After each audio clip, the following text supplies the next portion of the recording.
get on the bed, I throw the pillows off. Cause she know I don't like to pillow talk. I ain't concerned about no op, cause we gon' She know how to get me hard when I'm feeling soft. You don't gotta take your clothes off, cause I got your OnlyFans. I'm not the only man who saw you naked. Now I don't wanna come off, cause they hit my phone up when you with that getting wasted. And I can tell you got somebody on your mind. Put my phone on D&D so can nobody hear my line.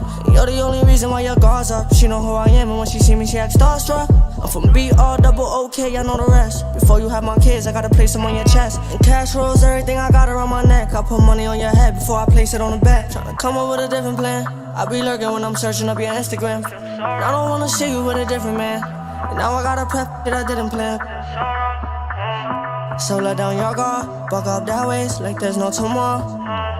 And you know who you are, so bring that right here. Yo me enteré, se nota cuando me ves. Ahí donde no has llegado, sabes que yo te llevaré. Dime qué quieres beber, es que tú eres mi bebé. Y de nosotros, ¿quién va a hablar? Si no nos dejamos ver.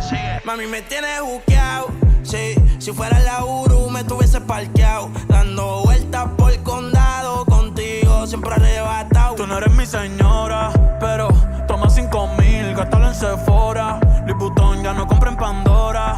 Como piercing a los hombres perfora. Hace tiempo le rompieron el cora. Estudiosa, puesta para ser doctora. Pero le gustan los títeres huirleando motora. Yo estoy pa' ti las 24 horas. Baby, a ti no me pongo y siempre te lo pongo. Y si tú me tiras, vamos a nadar en lo hondo. Si por mí te lo pongo, de septiembre hasta agosto. Y a mis 5, en lo que digan tu amiga, ya yo me enteré. Se nota cuando me ves. Ahí donde no has llegado, sabes que yo te llevaré. Y dime qué quieres beber, es que tú eres mi bebé. Y de nosotros, ¿quién va a hablar? Si no nos dejamos ver. Yo soy Dolce, de pulgar y cuando te lo quito, después de los paris, las copas de vino, las libras de Mari. Tú estás bien suelta, yo de safari. Tú me ves fenomenal, pa' yo devorarte como animal. Si no te has venido, yo te voy a esperar. En mi camino lo voy a celebrar.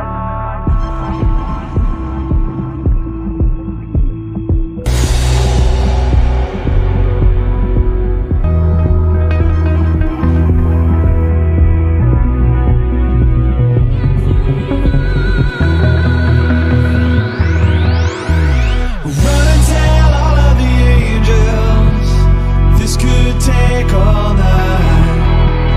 Think I need a devil to help me get things right. Do it. Put me up a new revolution. This one is alive. Settle down, laugh and watch your last one die. Look into the sky to say.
What's up, team? How we doing?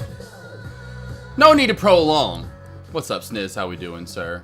J Chan, Miss Boss. What up, Scott Chimp? Renard, Fly on the Wall, Let It Ride. Vegeta, BBG, Miss Boss. Did I say that already? Renard, J Chan, Hustle Harder. Sussy, I don't know who all's over here right now. One thing I do want to do today, and Rick Smith, you can help me lead through this. Anything else, or anyone else that has done options, what I thought I would maybe do today, At least maybe not today, definitely tomorrow. So a heads up for anyone. How about use this time wisely? I was thinking about last night. Forgot when it was. It was either I always wake up in the middle of the night, you know, and I go back. I wake up, maybe get some water. If I have to go to bed, I always go back to my before I go back to bed. I lay down. I'm always thinking about the next day, like what trades I'm gonna take. I use this I try to use this 10, 15 minutes wisely before you wait. You know, it's like then you wake back up later and dang, what was the last thought I have? I can't remember now. Man, I was dreaming about this or I was thinking about this. But what I was thinking about last night was using this time wisely during lunch hours, going dude, let's practice options. Let's practice options. So what I'll do is practice options with you guys. You know, first I'll do the paper side, you know, at first, because I'm going to mess up and I don't want to mess. Not that we'll go one contract. But then after that, on Thinkorswim, after we do the paper side, then we can start doing real. You know, I'll just go, I may move my Thinkorswim account to cash. That way I can just start trading it daily. I very rarely go short on it. And leave one. Well, I'll have two of them. So what I'll do is I'll have one that's margin because I do like shorting when it's free on Thinkorswim. I freaking love it because I can scale out whenever I want. But then also then I can have a cash account with Thinkorswim and you'll keep it for options only. That way I can do options daily. So that's probably my goal in the future. Have two trade or Thinkorswim accounts, one for long and short, one for mainly options, and then have my main shorting account. So how's that sound? That sound good for everybody? Would y'all be down for that? Learning what's up, Rick Smith, Vegeta though. How we doing tonight, everyone? Sky Chimp, baby boy, Wild Boy, nice to see you in chat. D Sarley as well. But how about we do that? So that'll kind of also trying to get a lesson in each day that provides a little bit of depth. Finishing off my my boot camp essentially that I've been doing. I'll also practice some options with you guys. So that way by the end of say August into September, I've already now got a month of work in my belt versus just not instead of waiting, right? Because I can't really practice breakouts in my inverse charting during lunch hours. It doesn't happen too often. Every once in a while we'll get these breakouts, but they're just random pops and drops. I would much rather do options because usually Tesla's always running. Something's always moving a little bit, you know, NVDA, whatever it might be, AMD, so we can practice options. What's up, Gator Trader? Nice to see you in chat too. Mail's on over here. My boy J Trades. I feel like we got a full house today over here.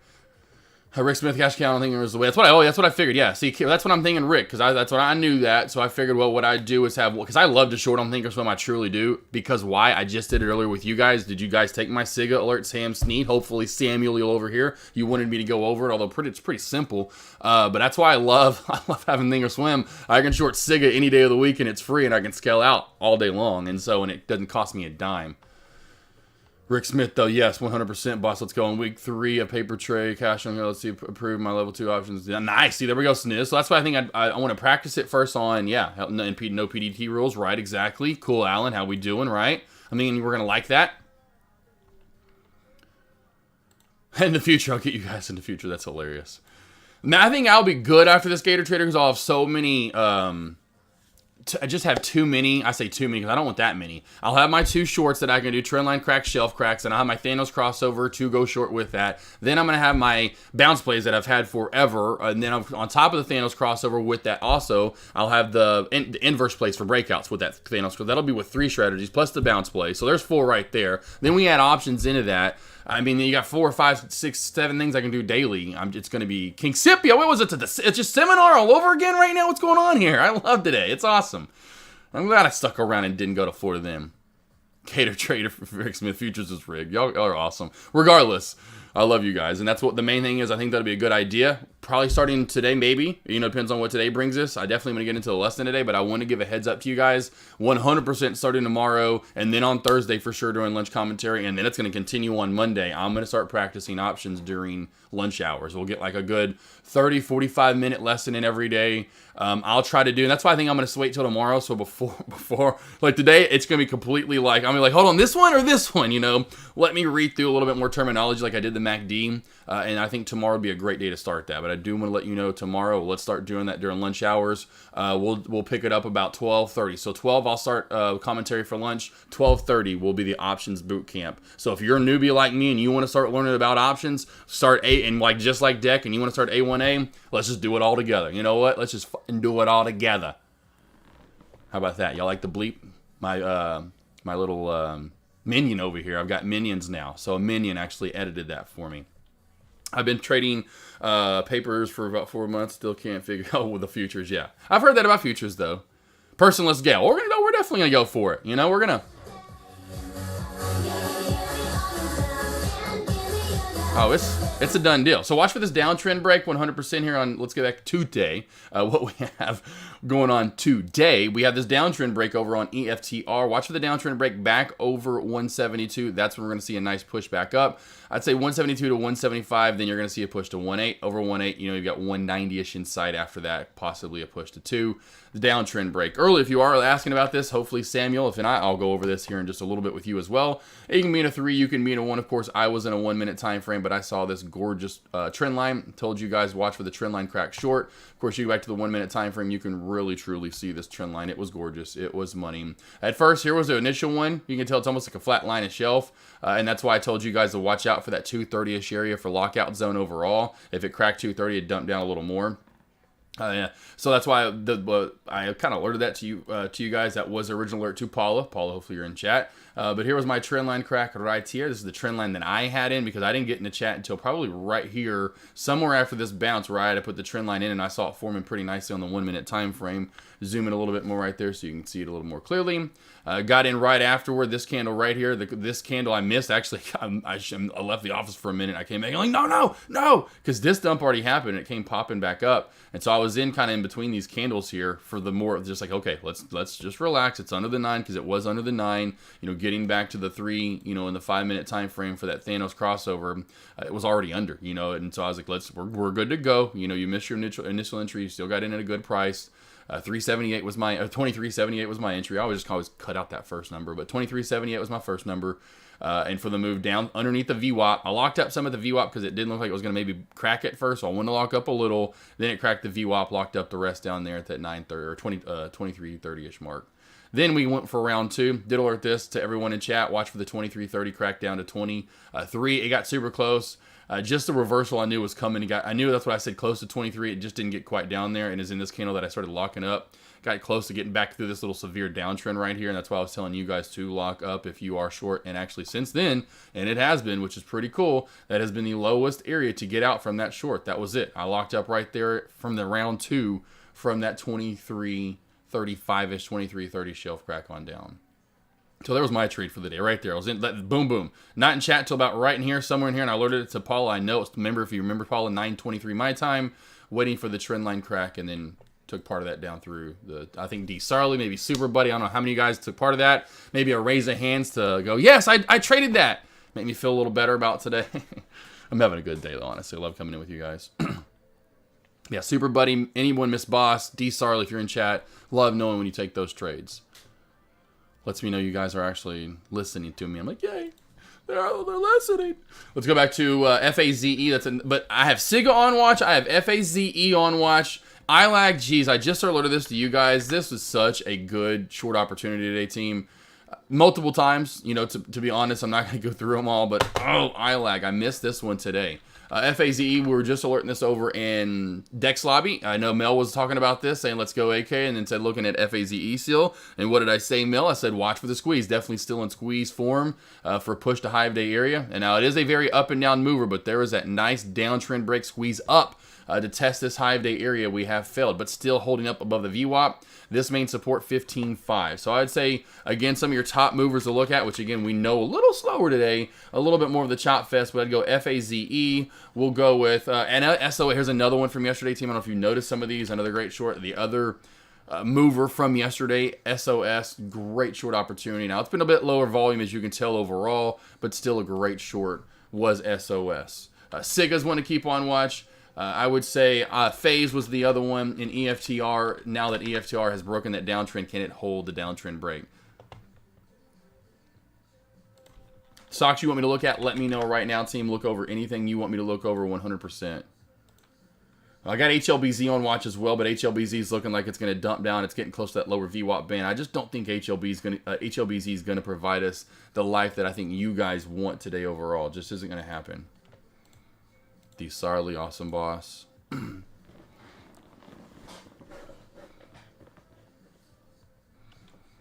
Yeah, those were J trades. Like when it's a little hotter out, I love these. But yeah, these are the awesome dips that we love. You know, back in the day, these crazy sell-offs. I mean, this is what you usually typically want for a nice. If you want an immediate, like you're in and you're immediately up type play, like you could tell right here. These are those sell-offs that you're looking for. Those nasty red candles down into a big old nice prime area of support. Did it hit that moving average? I think it did almost, didn't it? J trades. So to zoom in here. Come on over here. Zoom in a little bit. Come on. Or it doesn't want to. Okay, cool. Just don't zoom in. I'm wanting to go to the one. It lets me go to this side. I'm like, I want to go to this side and zoom in. And there we go. Got pretty close. This here is pretty nice. The close of a couple days ago is the candle right there. The close was 360. Let's see here. What else we got? EFTR. Oh, you want to look at SAI.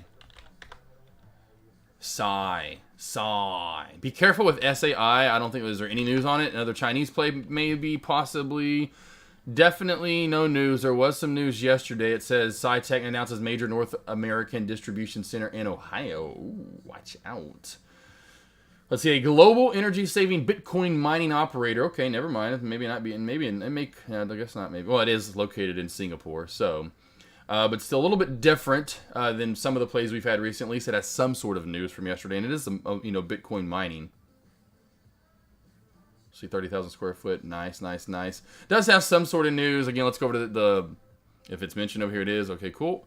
The float is 22 mil, so that's another kind of one of those, again, back to these Chinese plays, which is really odd, where you have a float of 22 mil, and it's not taking very much volume, and you're halting up, which is the at least second halt up on SAI today. It is the second halt up. Just be careful with SAI. It makes that super sketchy.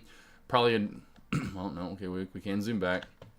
We are open for SAI, and it is. It is a little bit newer IPO play. If this gets over that 1078, 1085 mark, meaning that it is so close to that high that it created, I say 52-week high. It's only been alive since the very beginning of May, literally the very almost start of May. It doesn't have much room to go until it's over that. If it does get over that, that's where this probably really may start taking off in parabolic move. Maybe we have a crazy mover into lunch hours.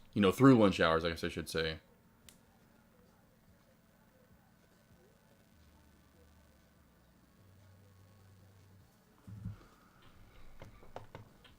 Here we go, team. Watching SAI to my right over here because it's a little faster. That spread right now is around 40 cents.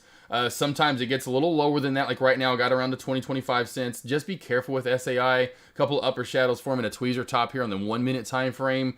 Under this halt or open area, which we're forming two candles right there right now. Let's show you. So you can, there you go. So you can see under 9.5. Just watch for a halt down. I'll say under 9.5. This may screaming down. So watch this under 9.5, team. This may go nasty to the south side. It's trying its best to hold up. And here comes a sell-off.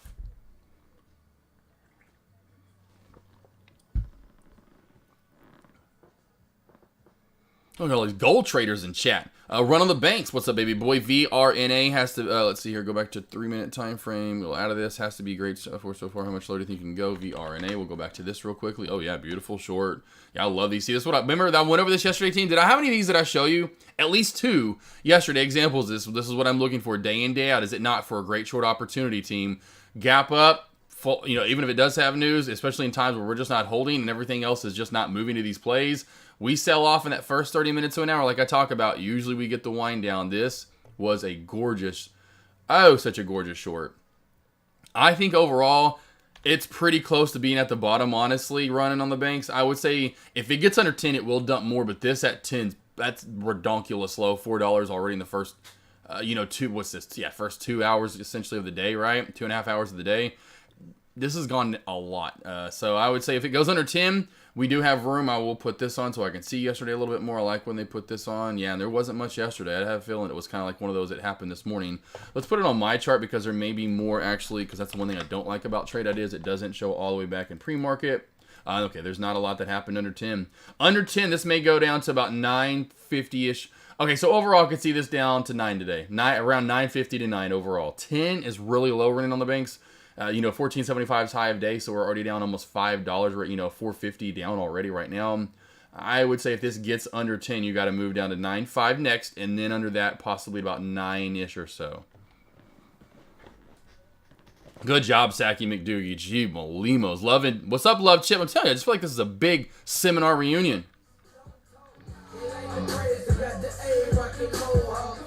But man, yeah, if y'all been killing that short today, this is money. I'm looking at this every day for a short. missed this one. You know, I didn't get to party like a rock star on this one. This is one of those ones that you can just kill over and over all day long. Or if you want to, you know, continue riding it down, I'm sure it's just been under, which it has right here. Check it, team. Oh my gosh, this is gorgeous. Underneath the, up the 9 like a trend line, right? Uh-oh. Oh, we're at the top of the hill. Watch for the shelf crack. Plus, under the 9, Thanos crossover. I mean, this is gorgeous right there. I mean, I love this Thanos crossover shelf crack at the same time. Just watch this dump under the fuck. Oh, man. Under the, almost, not the 5, almost at the 5.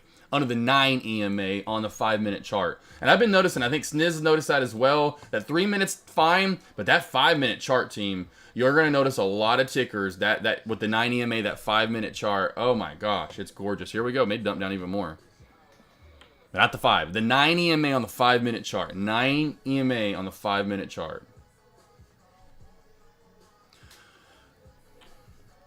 Good job, Saki. Yeah, this is dump NATO. Is this one dumping 2 today? And yeah, here's another one, AMTD. Ooh, this short could come down a little more.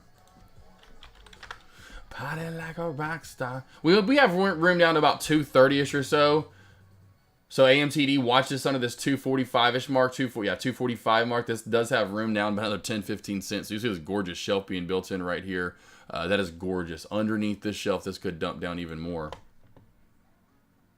You guys are killing it today. Love it. Trying to take the week off and relax a little bit. Kind of, you know, relax the brain. Need a few days off. I'll get at it a little bit more. Tomorrow, I really want to get at it more. Mainly, the other reason, why, is also, I'm telling you, I want to get into the options. I'm like, I want to use this time during lunch hours a little more wisely some days and actually, you know, have you guys help me out a little bit. I'll watch a little bit of videos. I'll read some, you know, terminology, verbiage later so I know what to be looking for on top of the fact. And then tomorrow, you know, have more of a concept of what to do.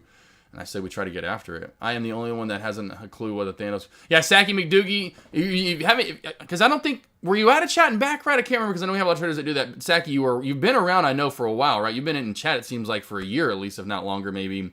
But maybe you weren't around. You've been in and out. And you weren't around when we first started blowing up the Thanos crossover.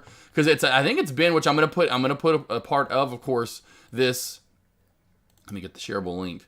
It was July 1st when I did the first Thanos crossover strategy. And I think that was 2 weeks in. So we've been including the Thanos crossover for probably about 2 weeks. I'd say 2 weeks into about almost 2 months now. You know, 2 weeks in August almost. I know we're just over a weekend, but then with 2 weeks of June. Oh, here comes the shelf crack, AMTD. Let's see if we get down to our 230 mark. You've been in since October. Cool. Yeah, I just didn't know if you had been over my lobby, but it was one Friday I was going live. Someone brought up the 9 EMA. Someone brought up something, and one of my charts I still, and you can use it now. You can see now I can just keep it in all the time on this chart over here with you guys. My middle right-hand chart, I keep the 9 EMA over there. Well, I have it on one of my charts, and for whatever reason, I just remembered one day using that with the MACD, and I know there was a trader that used to use it on breakouts, but not for shorting, and for whatever reason, I just added it in one day, and it was like ticker after ticker I put in. You would notice, and I'll go back to show you kind of like even right here on AMTD, you know. When we get underneath the 9, right, or the MACD, the signal line we go to the bear side, right? So we're underneath the 9 and we're under on the bear side, like even like right here, check out this short. So we're under and under, short down. Could have held it really and always stick to the MACD. MACD stays bearish until finally crossing over here. Obviously makes sense, right? So then round 2 of shorts, cross back under on the 9 EMA on the 5-minute chart, cross back under, signal lines bearish again, and then look at the dump. Oh, almost back down. We are almost at the low 230s there. I just noticed that after chart. And then you could use it for the long side. If it's like stocks that break out, you're going to notice to the long side how it's awesome, though. Cool. You got it. That's it, Saki. And here's a lesson, just so you know if you haven't seen it. Here's round 1, Thanos crossover. Lesson 1. And I've kind of canceled out. Now, some you can use the 1 minute time frame. Some you can on the 1 minute time frame, but I've really gone to the 3 and the 5 the most. EFTR, we'll go back to that. Definitely one of the top stocks there was to watch until some of this volume has just died out on EFTR. Go back and watch it a little bit. I would say overall, if this does not hold this shelf right here, that's where your short's going to be looking at. You cool, Alan. So, Alan, if you want a nice cool trade, boss, it's going to be to the 160 mark, down to about 1.5. Under 1.5, this could see 1.4. How come VRNA has only gone down today? We're going to see that. Some BKU, I've seen that probably... I can't put a number on it. Jeez. I would say at least 50 times, though, this year. Maybe 100 times this year. I'm going to go ahead and just go out on a limb here. And with that move up, VRNA had some sort of news here regarding monkeypox, maybe. Or, okay, maybe it's just all pharmaceuticals. It was, okay, it's not. But it says announced whatever met its primary endpoint. But I was out there. I was trying to go out there on a limb, but it was definitely something medical. But yes, reach primary endpoints, secondary endpoints in the phase 3. Yeah, if this came out like a normal typical year, 100% this would go bananas. BKU, I'd say go bananas, but this would have went through probably to 20 today. From where it started at least to 20. I've just seen this so often this year. VRNA, here comes a dump. It's still under the 9. It's just dumping away, team. I'm telling you, you're good down to about the 9.5 mark now. If we get under this. I'd give 990 a little bit of leeway of watch that 990-ish area. If it cracks that, you're definitely good to 9.5. But I've just seen that so often this year, where stock comes out with pretty good PR, if not really good PR, and this happens. And you're like, what is this? Yeah, kind of sacky. I don't use the 20 anymore, but kind of like that. Yes. Sort of like that for sure. 100%. I don't know if the Death Cross does that use the MACD at all? I can't remember.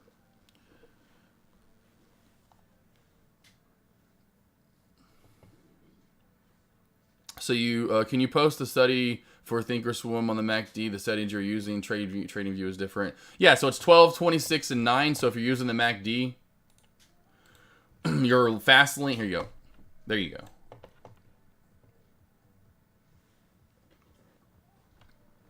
Yeah, the MACD is great. Yeah, Stacky, I went back to it. It used to be, if you go back to a lot of my old lessons and recaps, you got that there, the fast 12, slow 26, MACD length is 9. Exponential, I think the other ones, there's all these different ones, simple and weight. I've checked all these out. I like exponential more. I'm an exponential kind of guy, you know what I mean? I am honestly a simple kind of guy, but I have the need for speed. There's, it's kind of like Maverick. Maverick's simple, but he's not always need for speed, but he's got to have it. But like the 9 EMA, I like the exponential. So there you go. But yeah, I went back to it. If you go back to a lot of my old recaps and studies, though, I used to use it. I use it. I tried to. I was just too new, and I couldn't. Here comes that short. Here we go. And then, yeah, there you go. VRNA dumping down even more. It's looking like, I'm telling you, just that 990 area is the only area I'd keep on watch. Underneath that, it's going to dump down some more. I was looking at EFTR is about to dump some more. I'll go back over to Psy, because Psy looks like to be one of the ones that could maybe, even though it's super light volume, super sketchy play, holding its uptrend right here. Double topping a little bit at 10, so watch for that. I thought VRNA was a deck 5-star. Yeah, BKU 100%. I'm telling you, BKU, 2016, 17, 18, 19, the first 4 years I was watching stocks. Of course, 2016, 17, well, all of 2016 was kind of a hodgepodge, but half of 2017 I was watching the stocks. So we'll go half of 2017 for sure. And 2018, 2019, if that PR came out, like I said, that stock's to 20. Guaranteed that stock hits 20 today, or at least by tomorrow, if not more. The world we live in now, I say just this day and age and this year, 2020 probably the same thing. Last year possibly still moves. We've noticed. I have noticed. I should say. I'm sure a lot of other traders have. Late last year, very late, like December into March, probably about Marchish. That 4-month stretch was like, what's going on? Nothing. That's why if you've noticed, I know Sniz, a lot of traders who all like when I've said it. PRs don't mean squat right now for the most part. They don't mean a diddly piddly poo pops. It's hodgepodge of what, if any of it does run and when it does run. I mean, we have stocks with no news.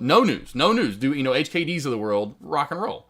So that's why I'd say, hey, PRs mind them very little right now, unfortunately. And that's what I don't like. I've said that for months. I can't wait till we get back to the time where we see a VRNA play.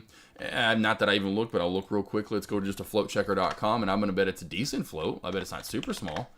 Yeah, 32 mil. Although I've got, it's a kind of a there we go, mixed bag here. We've got 32 and we've got 4. So we got 32, 4.5, 4.5, and 41. So regardless, either one of them's not big. So yeah, most years that would have just went bonkers in my opinion. This year, it's just not happening. I hate it. And then let's say, second do for sure. They'll always fall. And that's one thing I've learned about shorting. No matter what goes up, it comes down. There's very, very few, I would say, out of all the stocks we look at day in, day out, How many stocks do we have that end on, God, I forgot which one it was last week. It wasn't, it could have been HKD one of these days. But here, we'll just go with HKD because there is one.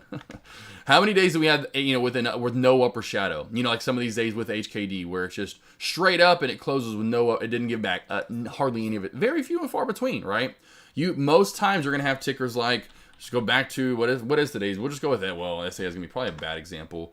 We'll go with, what was EFTR because it's moving some up, some up. And most days that you spike, that's not even a spiking day. That's a gap up day. You're going to give back gains. There's very few and far between. SOS has been another runner recently. Look, any day you spike, you're going to probably, even this, there's not much, but look what happens the next day, So there's very few and far between when you hold the day's full entire game, let alone the run itself, and you can tell, spike, just give back gain. There's few that run and run and run. Here's ones of the world. Although it's pretty choppy at times kind of recently. But SIGA, right? Holding its gains most times. You don't see too many upper shadows. Is continuing to run. You don't see too many stocks that look like that. A few, for sure, but not many. We got Mill in here, 1K total average at 940, stop loss 967. Awesome, Mill. Going short, Mill. Okay, I was wondering. I was like, well, Mel, we going long, we going short there? Going with the short. Mel, you're going to be, just loving life. I would say when this gets under this 885 mark for sure, 870, we know that area, we've already lower shadowed off of it. So it gets underneath that. This is dumping down. Look for a good dump-nado.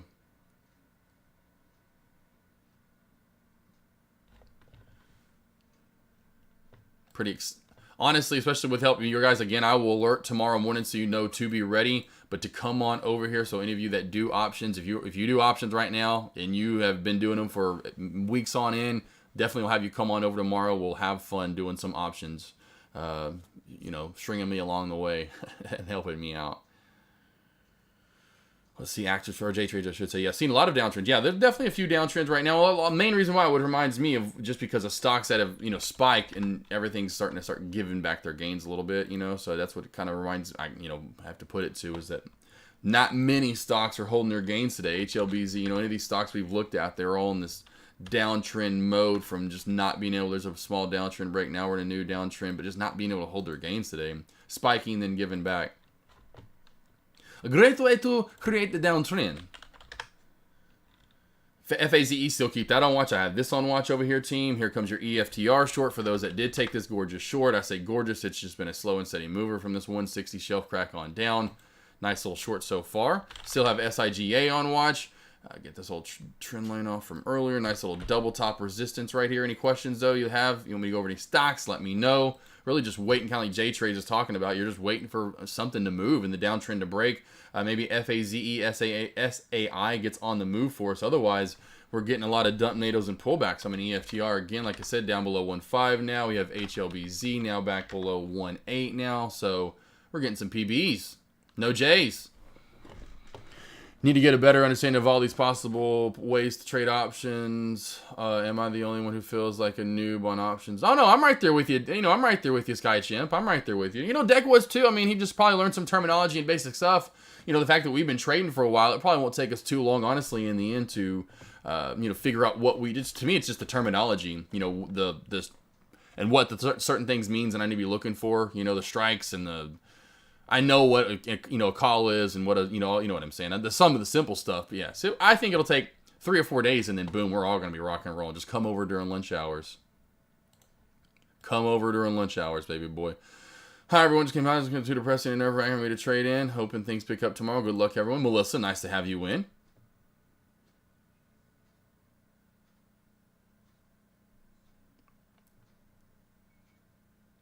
Yeah, and one other thing we'll do too, we'll keep it simple. Go small, do like one contract at a time or something like that. And just do Tesla, NVDA, AMD, something along those lines. Probably we'll go AMD or NVDA at first because I don't want to go Tesla. It's a little too expensive in my opinion.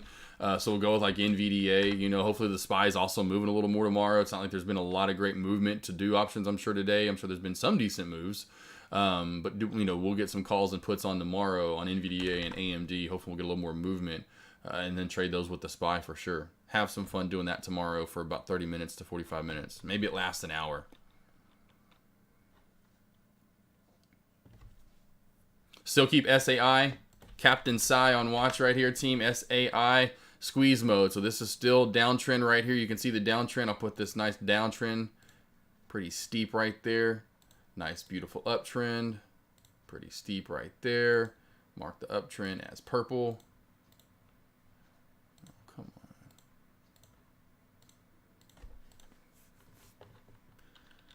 Ireland, there, yeah, exactly. Oh yeah, we'll get in. Yeah, I'm just kind of thinking off the top of the head. Yeah, well, exactly. I'm sure there's plenty out there. I bet there's at least 10 to 15, if not 20, daily tickers that you can look at and get good. I almost said shorts, but good option plays on.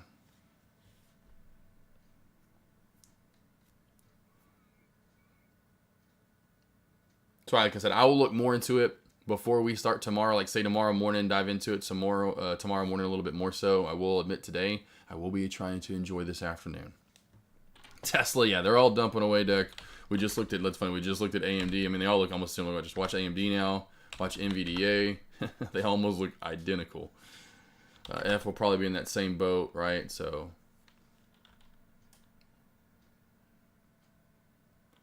We'll go with SAI top stock to watch as of right now. SAI top stock to watch.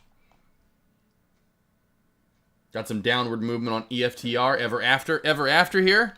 After here. EFTR here. I'm trying to spell after now. Add an extra E in there. Just down the downtrend. Just down the downtrend. HLBZ, same thing. Put your downtrend line in. Just down the downtrend. Down the downtrend. VRNA, let's see this VRNA a few minutes ago, 1250 calls of VRNA just closed at $50. Nice, man. Nice, nice, nice. There you go.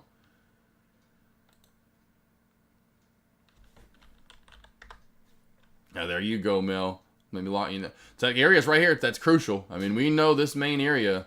It's pretty, you know, set in stone. You know, thanks to Deck finding that for us. So any of us speaking of noobs, coming over to you know, TradeCash, or maybe like me, coming over to deckmartrades.com back in the day and finding out this 875 rule, and at first maybe questioning a little bit, like, yeah, right, whatever, 870, why? But boom, shaka-laka on the dot, you know, that just holds up. And it's always why I always say area. Sometimes it's a little bit below it, sometimes it's a little above it, but generally 875 and that area around it is pretty prime resistance, then becomes pretty prime support. We're getting very tight in this wedge right now, team. We have not only the shelf support, but the trend line support. When we have both those built together, this leads to a great squeeze. So yes, I know it looks good for the shorts, but careful. I will say careful, shorts. This could squeeze to 10 very quickly.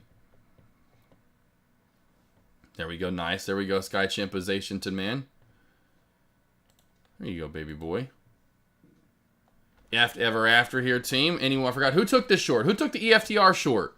EFTR has just been a great slow and steady for your slow and steady plays. You know, newer traders or traders that are struggling a little bit. Go after a play like EFTR. It's slower. It's on the backside. It's under the VWAP now. Wait for this 1.6 shelf to crack. Take it down to 1.4. Nice 20-cent gain. 1,000 shares. 150-ish or so dollars with the spread on either side, I'm sure.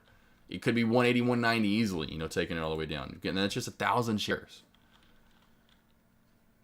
Just want to point that one back out. Take it easy. Take those trades if you're newer. I want that every day of the week when I first started trading. I love the volatile movers. Who doesn't?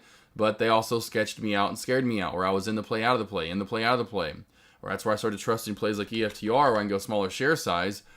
Just give me 140 already, you know, right? Come on, look, beautiful 20 cents here in the end. Gorgeous short opportunity, you know. Maybe and then you could get 130 out of this. You could get 130. SAI is getting deep into this wedge, team. Didn't mean to type said because I said so, but this is getting super tight into the bottom part of this wedge. So this is getting very tight into the last little bit of this wedge here, team. So keep this on watch. Sigo, watch for the trend line crack. I should say the trend line crack already happened. That's what I was looking at right here. Watch for this now. On top of it, we could get the VWAP kind of sandwichy area. Old resistance or old support equals new resistance. Now is going to be that same area. So it's trying to be support again. And that's right where the VWAP's at. Hadn't really moved too much over the past, 2+ hours now, almost 3 hours. The VWAP has been really pretty much right at 23.5, hasn't moved. And I'll tell you that, team. When you see a ticker and a VWAP starts moving sideways, you generally are going to see that stock move sideways too, you know. It's not until you're going to start seeing some upward movement. You didn't see it ever move up here. And you'll notice that, like, that's weird, the fact that we got upwards movement earlier and it settled out. That's usually you're going to lead to see probably a pullback. The fact that when we pushed up here and we didn't pull up at all, this VWAP pretty much stayed the same. We went maybe a couple of cents. Watch for pullbacks a lot of the time when you notice that. Usually a sign of weakness. kind of like right here, SAI, and being this far down, you may just get a nasty, nasty crackback soon here, team. This may just dump 20, 30 cents because it's going to be sell, sell, sell, sell, sell, sell, sell. I mean, it could be more than that. Nice, you cool, Allen. You look at you. Nice entry there, 161. Almost down to your real target area of about 140-ish. You know, definitely have at least taken half off the table at that point. You know, if not more than that.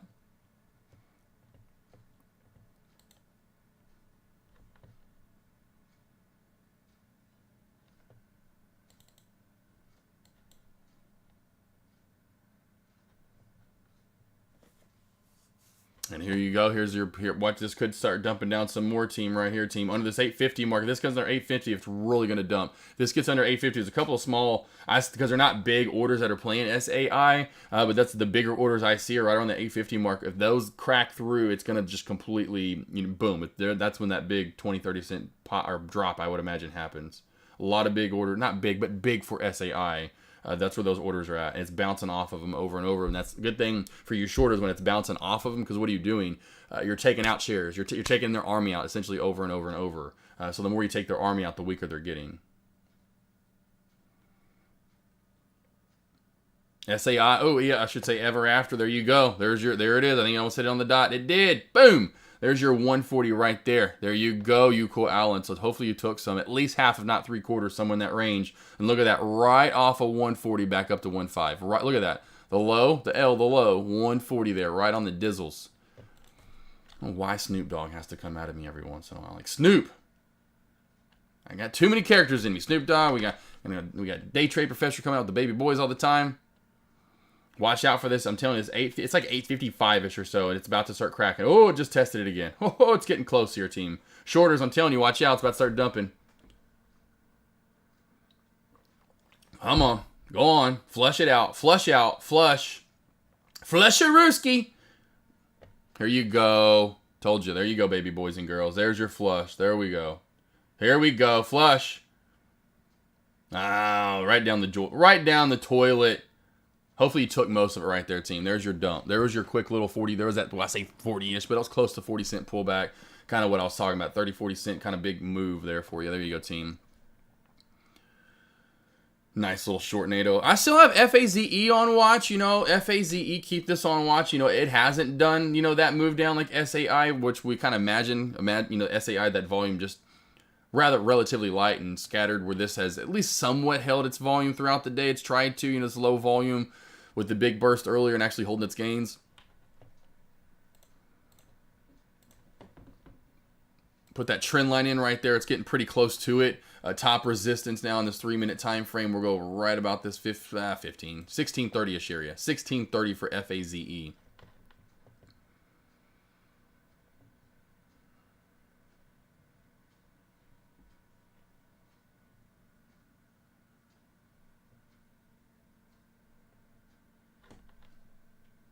I'd say the bottom area for, so if you do know, I would say the bottom area for SAI is going to be 765. So I bet 765-ish area, you know, and then at some point you're going to see a bounce and some movement back up on it. So if it doesn't happen by then is my point. I think somewhere in there is going to be that bottom area. You know, main stop loss for any of those that are short, I would say 870-ish area. If this gets back over 870, could easily see at least one more pop. Now could lead to another good short, but a good pop back over the VWAP to about 9.5-ish or so area, 9.5, 9.6 area. That's over, of course, the 875 rule. We get over that, you're going to probably see a quick surge over the VWAP. Otherwise, team, kind of waiting for some of the sideways choppy movement. Get into the lesson here in about 30-ish minutes or so, as usual. Waiting for probably, and I would imagine if there's going to be one more that pops, in my opinion, it's going to be FAZE. If we have one more pop in this lunch commentary realm. Now, SIGA could run. I don't think it's going to give us a crazy pop, but SIGA could pop, if you want to call it that. I think it's going to be smaller. But the other one that could actually roll as well is going to be FAZ. Those are my top 2 stocks to watch as of right now. Nice job, Mel. I just noticed that. Good job, Melski. Good job, Sky Chimp. Look at you guys. Good job. Good job. That's a fun account. Well, let's see here. The shorts are pretty good with him. Saki, it depends on their availability. Now, I've heard mixed emotions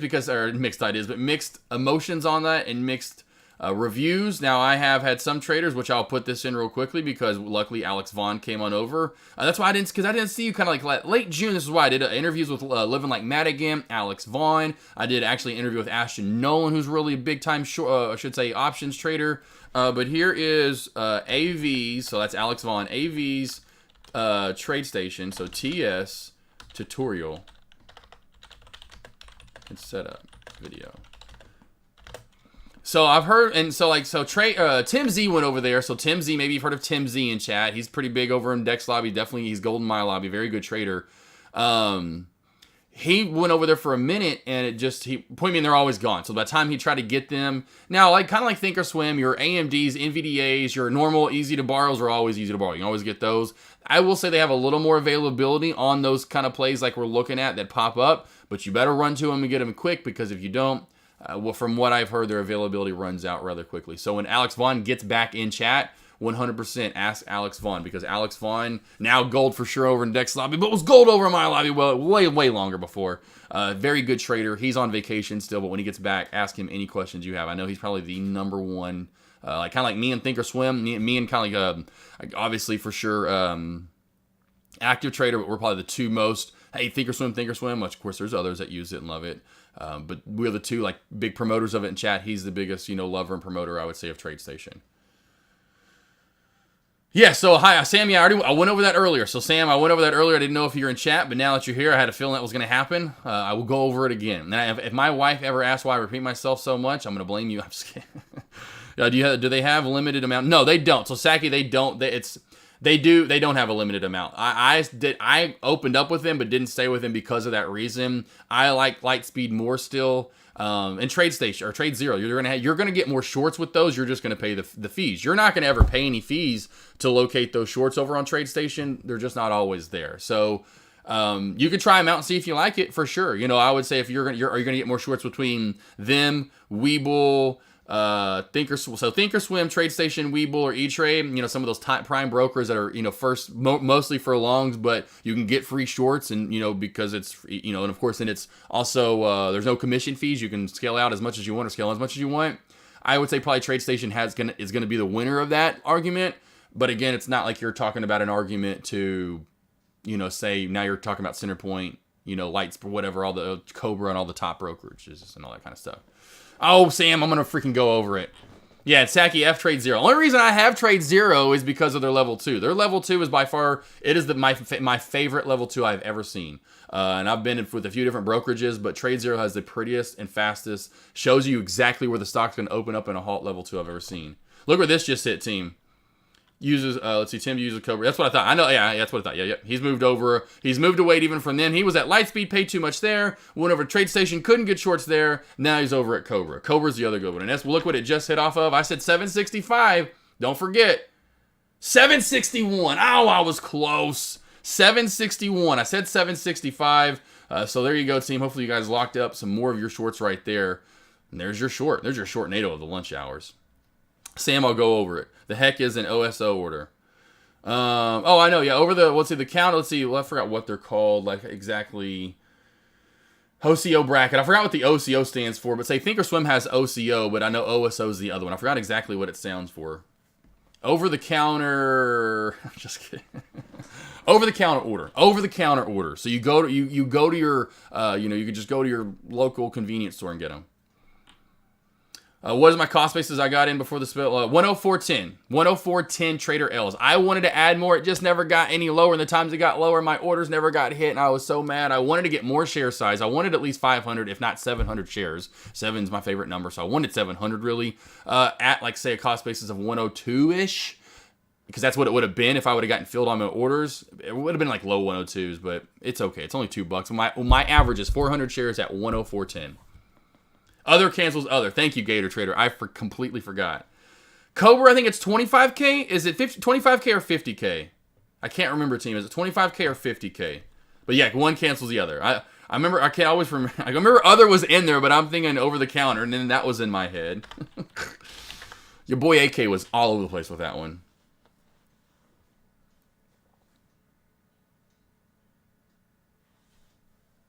Okay.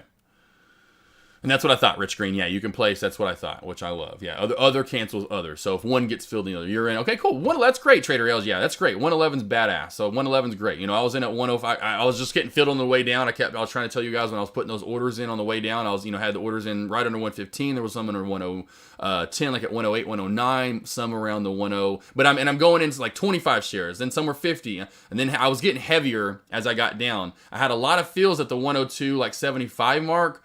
Like about 200 shares or somewhere in that range, and that's what really averaged down. That's what it brought it down to 104.10 in the end, because I went in heavier down low. That's what I do when I scale in. I go lighter up top, so if it keeps getting filled, now I'm getting heavier. Now I'm getting heavier. I'm getting heavier closer to my price, so that way it brings that cost basis down. I'm not doing like 100, 100, 100, 100, 100, because then it's going to just average out in those areas. I want the lowest possible cost basis on those bounce plays, so that's what I do. And most of my bounce plays, just in case you guys know, I'm going, say if I went, we'll just call it has a 250 area bounce play, but I see 235 possible low with 255 possible top. I'll put like say 400 or 400. That's way off. 500 shares at say right around 250 to 255. 1,000 shares at 240, 245, and then like say 2,000 shares at 235. You see what I'm saying? So that it fills up big as it gets lower.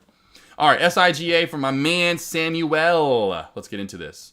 Very beautiful, very easy trade earlier on this morning. Came in, just like I said, I just want to see what's going on. I wasn't even looking to trade, but then I saw this trend line, and thank you, Paula, if you are in chat. Paula brought this up. Are you going to short SIGA? And I was like, man, am I ever going to short SIGA? Yes, SIGA. So, of course, what do I see right off the bat? Because she asked me that right here. I responded at 9:23 my time. So at 9:23 is when I responded to her. So in this candle right here, as it's coming down, and I was like, team, SIGA, watch for this short. Got in at 2377, 2378. 2378 was my entry cost basis. And to ride this down under the 9. VWAP, as I said to a lot of traders, say watch for this VWAP area. If we can get under the VWAP, that's the first area. If we get under the VWAP, then watch for this area right here. And I said 2330. It was really 2335, and that was where I locked up round 1. So down to the VWAP, locked up some there to 2335, locked up the rest there. Then I alerted the round 2 alert, saying, man, if we get under this shelf right here, here's the first part of the shelf. Here's the second part of the shelf. Let's go for another round down to 23. Now, it wasn't as profitable. It only led to about almost 20 cents or so right to here, and I alerted when to lock this up, as I could tell it was going to bounce off this area. We weren't going to quite get to 23. We got to 2307 and 2305, whatever it was, and so locked that up as that started moving up. But the main one was this area right here, and some traders took this whole trade the whole way down, which was glorious. I love it. Seeing traders stay a part of this whole entire time as it rides down the 9, and this downtrend right there, as you can tell, we're in. But again, Sam, beautiful trend line. We had the first one, we squeezed off of it. Boop, boop, boop, squeezed off of it. This really created that 2335-ish area shelf. Now we've created a new trend line. And so I see the first touch, so I put my trend line in.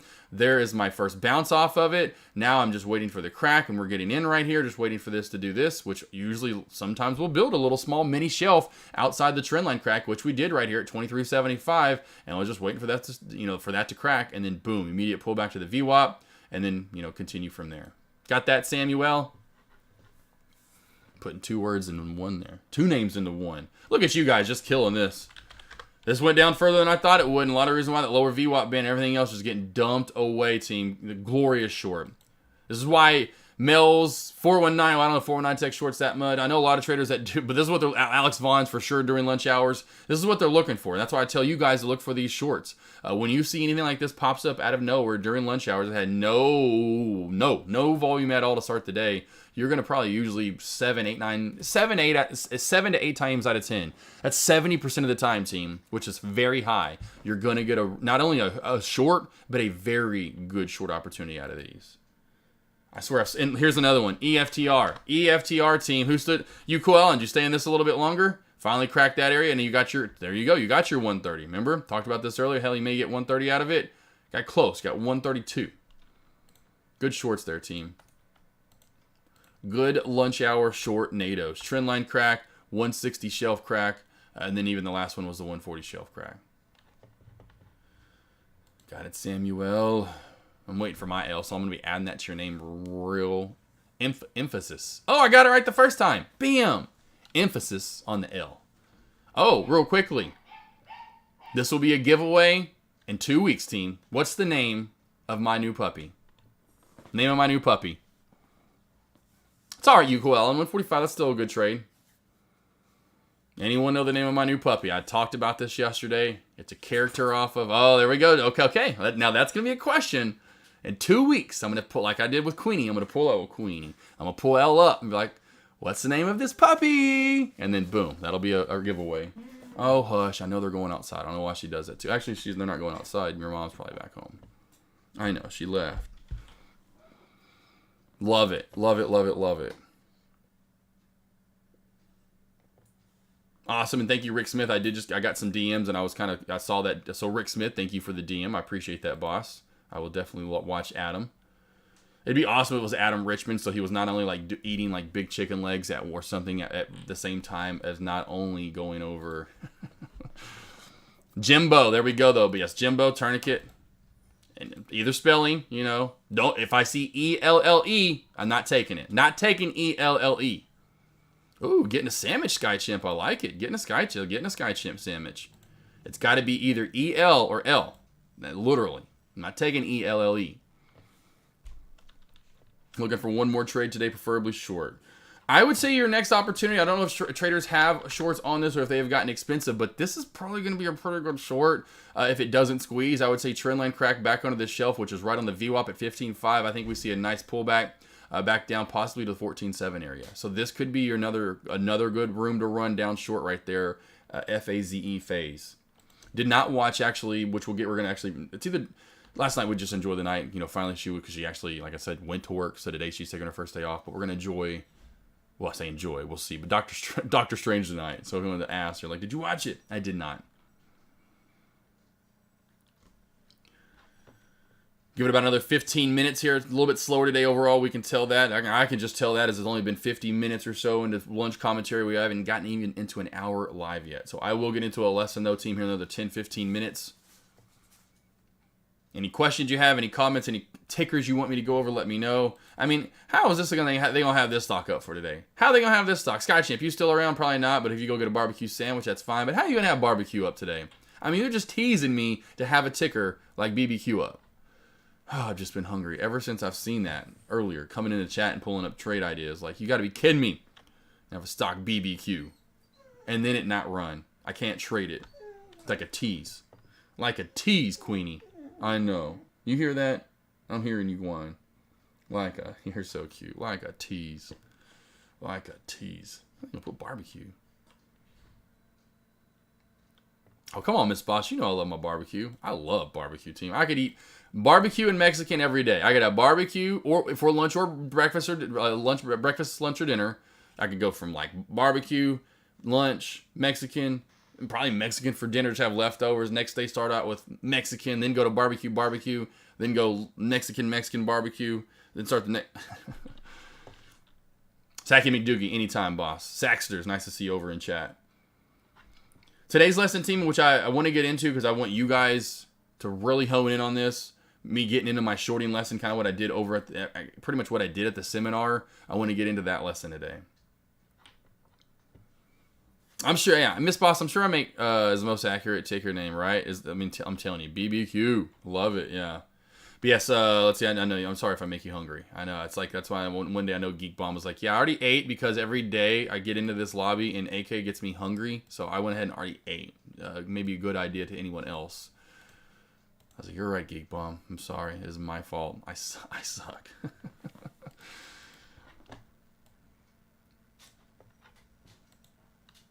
Gator Trader. Oh, I appreciate that, boss. I appreciate it, Gator Trader. Hopefully some people took some away from it.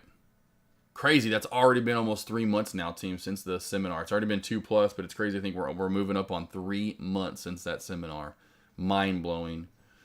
Trader L's got a building, got a shelf building on gray. Let's see, a selling news. Let's have a patent talk. Okay, gotcha. Oh, yeah, the nice little shelf right there. So good job there. We got this shelf. Got this shelf, so we got 2 shelves built in. I got this area that Gray, I almost said Gray, but Trader Els was talking about, and we know when this bottom area shelf cracks, team, this is that bottom area, this is going to dump down good. So under 115, it is double topping right now, so watch for a double top and a good short back down to this area. Then under this, it only dumps off even more. I mean, look what Gray just did a little over a month ago now. I mean, look at that upper shadow. Yikes. Oh. slept weird last night, team. You know, like that spot right underneath your left shoulder blade. You know when it gets like it's broken. You just feel like you could pop it. You just want to do this, and you want it like it wants to pop. Can someone talk me into not getting back? Where you want to go short? Or you want to go long? Can someone talk me into not? So no, don't go long, Renard. Do not do it, Renard. Do not do it. Only reason I'd let you do it, Renard, if this happens. So Renard, I'm sure J Trades is probably passed at his computer over there, just waiting for this to happen. Probably has like a alert to go off when it does or something. Wait for the downtrend to break. When the downtrend breaks, we get back over this $2 mark in the VWAP. That's your areas to kind of look for more adding on for a push, possibly to 215, 225 max. Lock up your trade, but only if we get over the downtrend line. So we have to get over the downtrend line first. That's the only way I'll let you trade this. Maybe form an inverse head and shoulders right here. So we have shoulder, have the head, form another shoulder. We can move back up. You know, I'm looking out for you. I'm looking out for you. I do have FAZE on watch right here, team. Looking for that squeeze. There's really not much else popping right now. Let me know if there's anything else. Otherwise, we'll take a small little 2-second break here in a minute to get the lesson pulled up, and then we'll get into the lesson. And yeah, we'll book the date soon, Renard. We'll have to start figuring that out. I'll pull out the calendar, you know. Have to pull out the calendar sometime soon. See what you guys think. What would be a good time? Because I want to get all you guys out there, you know. And I want to do it far in advance, too, on top of the flight. On top of the flight. On top of the flight. Here's what I want to do. I want to do it to, like, since we do it far enough out. If we do that, I'll come over here and we'll start doing like we did when we did the first round, where we're going to eat out at. I'll come over here to the calendar and we'll, I want to start doing this, honestly, team, in October, November, no lie. I'll start looking at dates too to see when's going to be the best area to, as far as prices is concerned. I want us to be able to have fun out there too, to where it's not I'm thinking it's going to be somewhere in here. At the latest, we're the same, and maybe the same dates we had it last year. I think it's close to the same dates, which is really, honestly, nuts. 18, 19th. I think last year was 19, 20th, right? Obviously, always makes sense. You're only going to move it back a day. But we could do the same dates, but to me, it's going to be anywhere between those dates and the month before, somewhere in here to there. That way, if we do go out there, we can have some fun.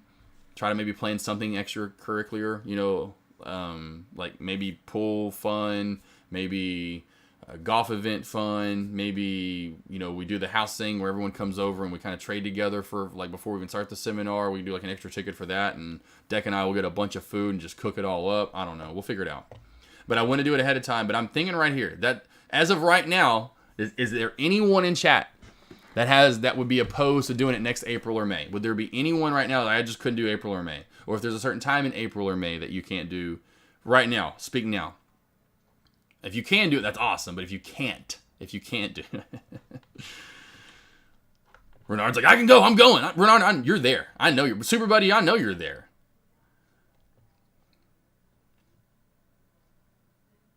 Can only do Rick Smith. Where are you really only early April? Where are you going to be, Rick Ross?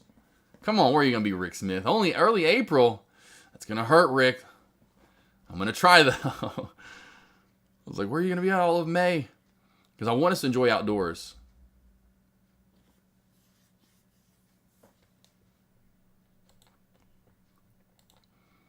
All right, well, it looks like the daughter is going to have a little, let's see, she's going to do a graduation party in Vegas on May 19th, it looks like. Looks like we'll just do the same dates as next year then.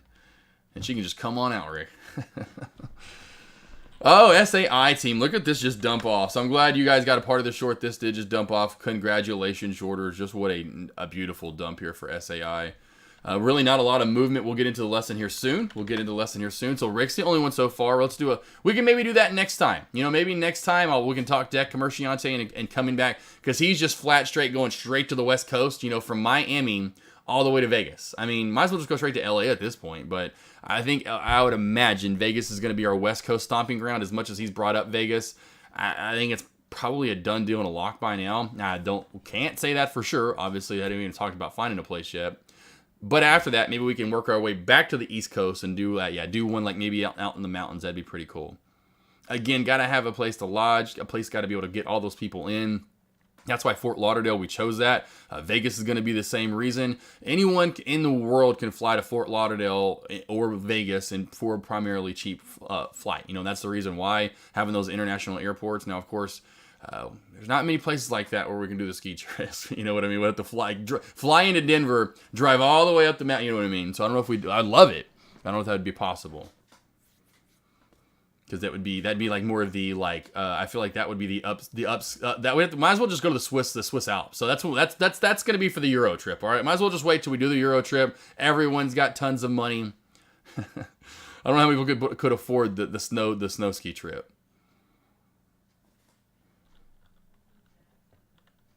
There we go. Okay, all right, yeah. Yeah, we could do Salt. I mean, you could do Salt Lake City. You could do Denver. Sorry, it's gonna be Denver before we do Salt Lake City. I'm gonna tell you that right now. But yeah, you could do one of those cities, and then there's mountains right there beside it for sure. It just wouldn't be a snow ski trip. You'd just be in a snow ski like city, essentially. And if you'd want to move out to the mountain, that'd be all on your own.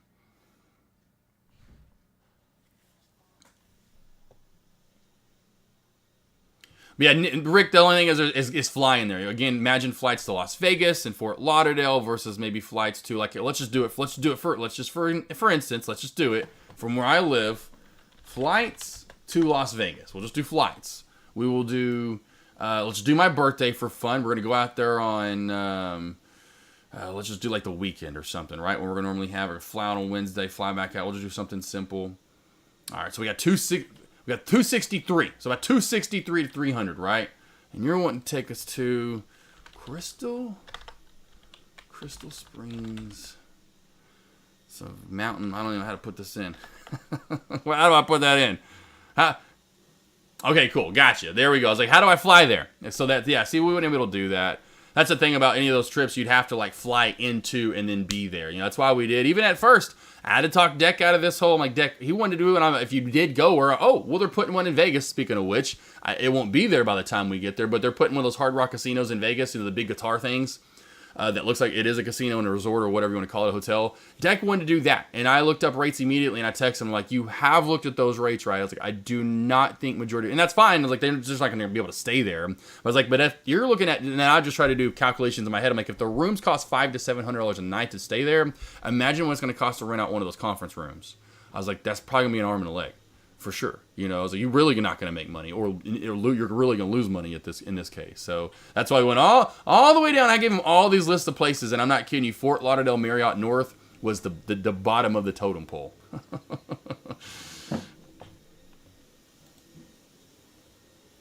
So trust me, that's why I say, hey, let's make some more money. We'll get there. We'll do this. We'll do it because we're going to shuttle you all up. It's going to be part of the $1,000 ticket. You know, that's when we can actually charge $1,000 for the ticket. You know, because we'll actually you take care of the flight in your room, but we'll shuttle you. You know, you fly into say like Newark. I'd love that, right? That'd be gorgeous. Fly into Salt Lake, fly into Denver, right? That's all on you.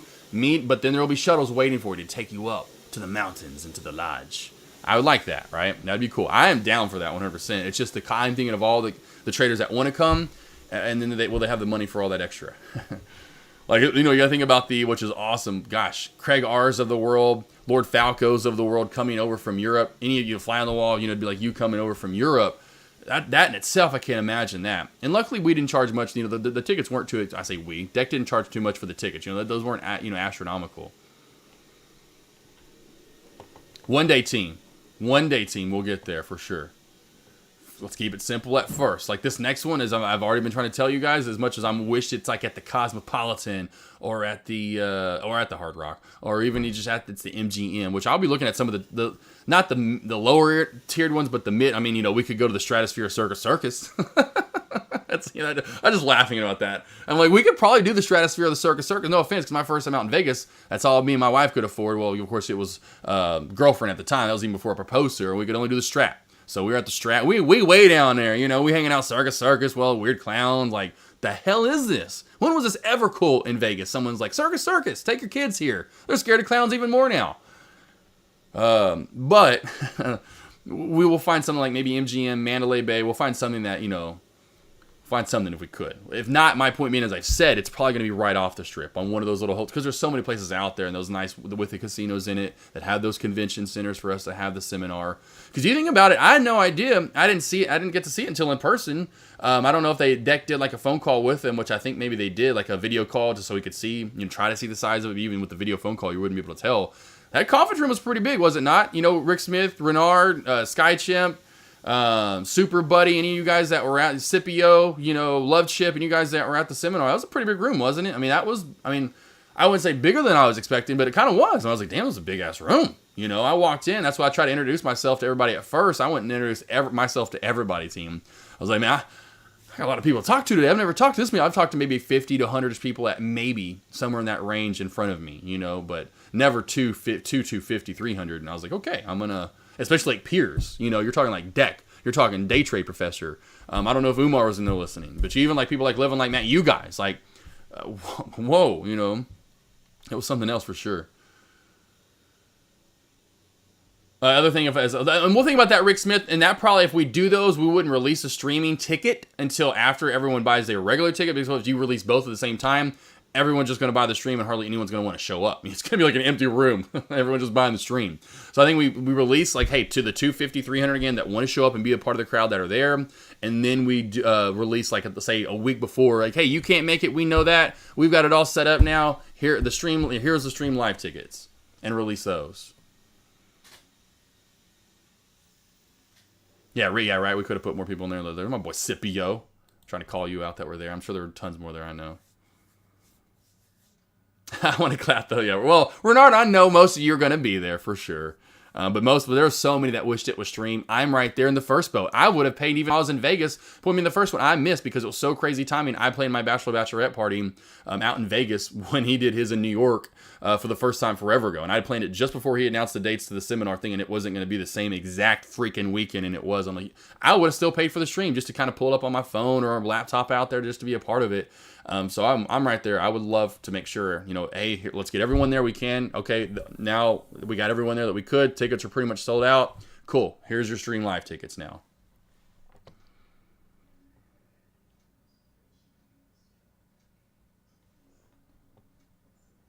Oh, here we go. FAZE getting to the top. I'm going to take a small little break here in just a second. This is the only thing moving right now. Again, that's why we kind of be talking about the seminar.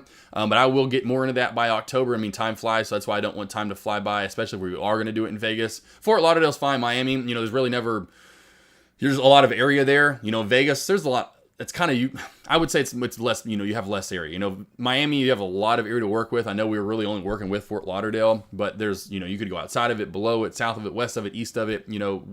Vegas, you got that strip, essentially the strip, and right there, if we're going to be, which that's what I'm sure a lot of traders in Deck are going to want. There are a lot of little smaller areas outside of Vegas, but it's not like you're going to want to be right there. And so I will want to get on that earlier rather than later, being that we know we can hone in on it and kind of decide the area, then decide the dates after that.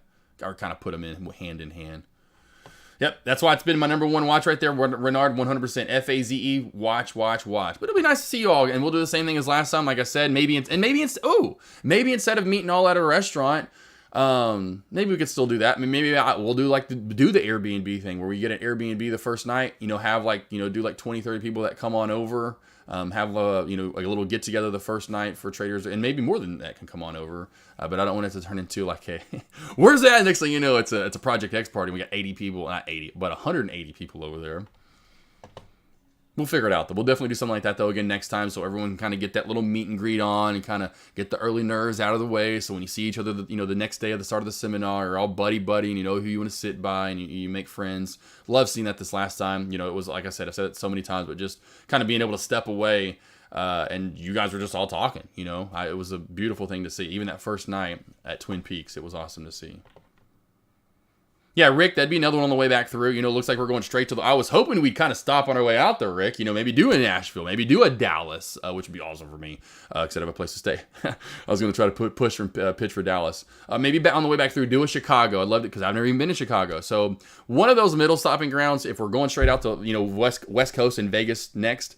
The next, I want to see if Deck, before he comes back to New York, if we can do somewhere in the middle of the country, in the middle ground, so that way it's just middle ground for everybody. Instead of doing one side or the other side, do something in the middle.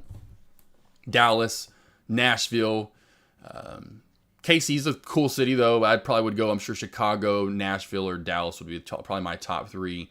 Very easy city to get in and out of. I'm sure Chicago too, but I know Dallas has 2 prime international airports. So I don't know. I don't know if Love is international. Maybe it's somewhat international. I swear they have flights to like Mexico and stuff. I think it is. But anywho, so you get my point. You're in big cities with a lot of stuff to do. Then we'll make our way back to the big Windy City, Sunshine State. If y'all remember that when Deck would always like make fun of New York City when he used to live in it and would never say the actual city's name. Yeah, Ascension. Yeah, today's pretty cool. And Dallas would be great. Dallas would be very easy for me and us. For us in the DFW area, for sure. Of course, I don't live there now, but it'd just be hop, skip, and a jump away from me, and then I have my Airbnb I could stay at. Awesome, Renard. Eat your food. I'm about to get into the lesson. So, Renard, if you want to, I'll scroll back. I may even wait maybe 5 to 10 minutes longer just for anyone else just to get back over, waiting to see if FAZE squeezes right here. New York City, NYC is seriously unsafe at this time. I would not go. Yeah, oh yeah. Well, NYC, that's a couple years down the line. Obviously it's not next year. That's, you know what I mean? So next year is already Vegas. So we have 2023. That's a whole nother year. So it's not going to at least until 2024, Super Buddy. And Super Buddy, you have me. Thanos is walking beside me. I got Groot over here. What are you scared of? I'm kind of wondering about that. It's one thing I was wondering when you first said that. I'm like, what are you so unsafe? Unsafe? Thanos? Matt shows up. You got Batman? I mean, come on. What? Come on, Super Buddy. Hand in hand with me. You got it, Super Buddy. Or you got it there, Renard. Oh, Super Buddy. Yeah, same thing. Same thing, too. Paul, Chicago would be great for me. You would have to look on Rosemont. It's near the airport and plenty of hotels. Cool. Yeah. Oh, yeah. That's another one down the line. Like I said, next year, Vegas. Looks like that's a done deal. We're going straight to the West Coast. And what's funny is Deck talked about it so much. We even talked about it with his parents jokingly, the 4 of us, before, I don't know who was talking. Obviously, it was either Umar or Matt. It could have been Day Trade. Someone was talking. We were all 4 out there. His parents were, if you didn't know, his mom and dad were at this seminar. His mom was the one signing you in, doing the t-shirts. Dad, Frank the Tank, walking around, making sure everything's good to go. They were out there, and they kept, I guess they were hearing that a lot. And Deck was like, ha, yeah, going to the West Coast. I was like, those guys. It's like because he gets it a lot, which is so funny. But he was like, ain't no way I'm doing the West Coast. He's like, I can't, there way I could do that. And then all of a sudden, it goes from not going to do it at all and talk to you always. Even you guys in chat would make fun of it, like, yeah, I don't know about that. And then all of a sudden, yep, we're going straight to the West Coast. I'm like, maybe he thinks it's Mountain Time. Deck. I'm like, every time he mentions, like, this is West Coast, right? The market opens at 6:30. You remember the late nights in Florida, right? And you had till 9:30. That's when the market opened in Florida. Then it was now going to be 6:30 in Vegas. So that means you have to be up probably most days at 5:30, easy, minimum, at least. Plus the late nights. Let's think this through now before we start booking it. Yeah, Deck's parents are super sweet. Yeah, it's definitely fun to meet Claire. Rick Smith, it was fun meeting Ryan, Claire. Of course, it was just good meeting all you guys. Really, like I said, overall, love all the relationships being built. Good stuff.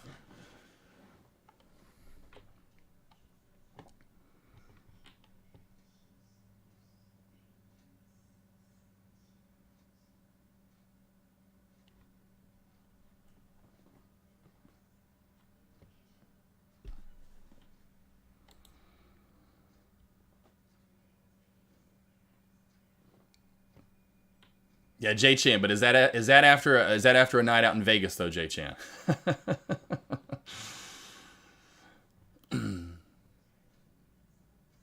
Rick, the night might begin earlier, but then the night's in later there. We know this. What are you talking about? But the nights, it don't matter if the nights begin earlier. They end later there though. We know this. It's in Vegas. It's almost like Thanos. It's inevitable. Truly inevitable. It's going to be some struggle for some traders, is my point. Like, there's no doubt about that. It's going to be some struggle for some traders. I know myself. I'm already telling you right now. I'm going to be like this. I'm like, Deck, can I please speak? Like, when you do me, can I please speak I want to be the last one to go that day. I want to be the last one. So everyone at the seminar is like this, too. Hungover. They've got finally some food in them. They're like, we've just worn everybody. Everyone's just dead asleep. And I can be like, all right, and that's it. Bagel ring! Wake everybody up. What? We're done? I'm like, we're done. Everyone wake up. Let's go party. I'm done. Y'all missed all of it. You missed everything. Long as it's not streamed. I can't do it if it's not. If it's streamed, I'm going to have to go live the whole time. I'll have to talk the whole time. I'll just wait for everyone to pass out, yell a big banger ring, wake you all up, and we go party. Yeah, exactly, Jay Chan. I love sleep though. I love sleep. I'm Mr. Honest over here.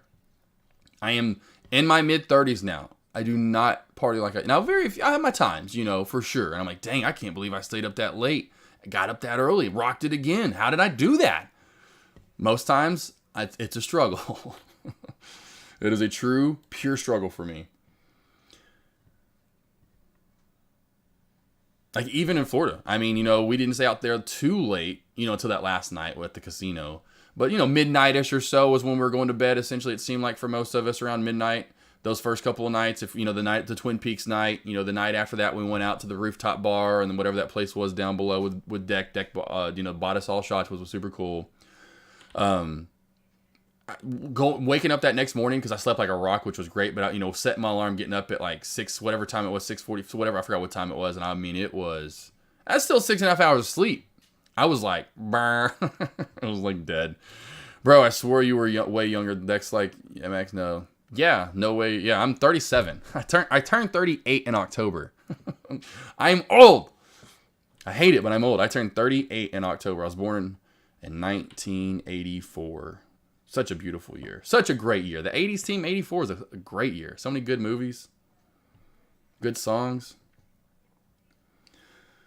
All right, Renard, but eat that food fast. You got about 5 more minutes, and I'm getting into today's lesson, team. So 5 more minutes, we'll get into today's lesson. Tomorrow, don't forget, Rick Smith, anyone else that does options, I want you to come over here and help me out as much as possible. Tomorrow at 12:30 Eastern Time. I always start my lunch commentary at 12 p.m. Eastern Time. Every day at 12, I will start options. My options trading bootcamp 101.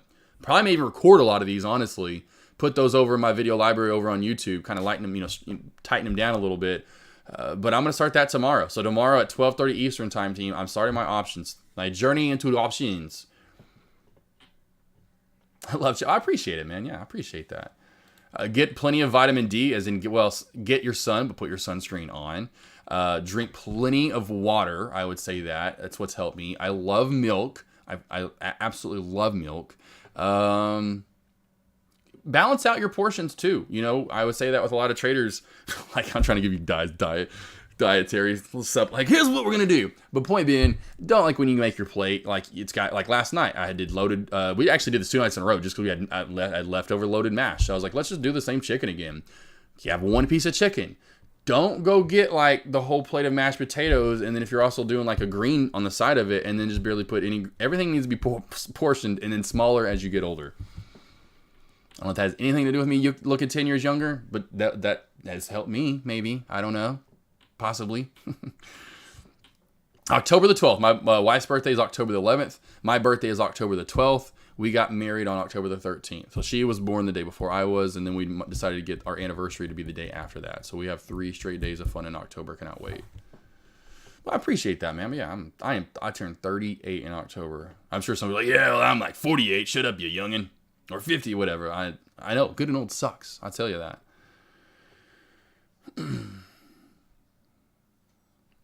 I appreciate it, Love Ship. Yeah, we're definitely kind of one and the same, too. I always want to make people happy. That's why people always love, like, you're the awesome, most sweetest couple. Obviously, we have the 87 million animals, so that's one thing. But, yeah, we just always want to make people happy, make sure they're always... Put them first before us. Getting old is better than the alternative. I don't know. Wouldn't mind, doing the Benjamin Button, super buddy. I wouldn't mind doing the Benjamin Button, though. I don't know. What about that? All right, team. Renard here in about a few more minutes here, and then I'm going to start today's lesson. Otherwise, any questions of the tickers? We are getting a sideways movement. I've noticed this as we get into these reports that come out the day before. We get a lot of this. I mean, you can just get into when the market opened today. I'm trying to get out of that upper shadow, but you can tell a high of day area of end market of around 412.50ish, low of day area of around 110.50ish is in $2 movement today. Not a lot of movement from the SPY. You can just zoom in here and you can even tell, like a day like today, has just been dead overall this week in this upper channel. Now, I don't know if you do notice, though, team, we're in the same channel that we created back in very beginning of June. So you see this bottom support that we created in June. We see the top resistance that we created in June. We're in that same area right now. I alerted this back in June saying if we crack out of the shelf, watch for a good multi-day short opportunity. Now, I did not think we'd get a good 3. Now, it could happen again with the bad report tomorrow. We'll see. But do we get another 3-day movement like this right here where we just go boom, crazy gap down, boom, crazy gap down movement, right? I would look for a big pullback, though, out of this. What is it? 200? No, 13. That's right, dear. Just like before. 13 EMA crack, 13 EMA crack, shelf crack on top of it. I would say watch easily for a movement down to 410. That's why I think tomorrow is going to be a great day, or at least maybe even on Thursday when we get this maybe some volatile movement, and that's fine if we're only going short. We can do that. You know, I love some shorts. We'll go to the put side when it comes with the options, but you learn both sides, so let's fine either way. I don't care. I will be looking for a short back down to 400, possibly back down to the low 390 area, possibly 390. Yeah, it's extension. Yeah, definitely so. I feel like, and I do. I feel like I'm about what, Love Ship says is, and I feel like I'm like Dex age. I still feel about now. Sometimes now again, waking up like I used to. I could go a little longer. Like I didn't need as much sleep. Now I'm a little older. I love my sleep a little bit more. That's about the only difference. Otherwise, yeah, still feel actually feel better than I did back at 28, 29. That's when I first herniated. Well, it was just a little after that I herniated my disc, and so it was still sore a little bit back then. Now it's great. Don't even hardly ever feel my herniated disc or like lower back issues, which I know getting older. I know some gents out there, you're probably going, oh man, my back. I know what you mean, AK. All right, Renard, you got about a minute left, and it's time to take a small little couple of seconds, about 2-minute break, and then we get into the lesson. I'm going to pull it up, and then we'll get into the lesson team. Any questions you have, let me know right now. Anything else, let me know. Now everyone knows how old I am. Yes, I do have a video of a Thanos crossover 100%. I do. I just put that out there earlier. If it was Osaki, I was like, who was it? Osaki McDoogie. Just literally almost an hour ago on the dot. That's crazy. I didn't mean to put the time in there. That was actually put that out at 11:18 my time. It is 12:19 my time. There you go. There's a Thanos crossover right there. And now the only thing that's really changed about that, Cool Allen would say literally would, and I'm going to get round 2 in by week's end, if not into next week, is, and really maybe the final one may not have to do 3 in the end, maybe just do 2 like I talked about to start with, is I'm really not using the 1 minute time frame. I was a lot more to start with, and when I started that video was like the July 1st, I think, when I first made that video. I'm pretty sure it was July 1st. Yeah, so that was a while back, over a month ago now. So for the most part, I'm using the 3 and the 5 minute time frames. 5 is my favorite. 3 I use 2 as well. So I use the 3, but mostly the 5 for that Thanos crossover. Entry is always still in a 1 minute time frame, save for trendline cracks, shelf cracks. If I'm adding the Thanos crossover on it, that just is an added indicator.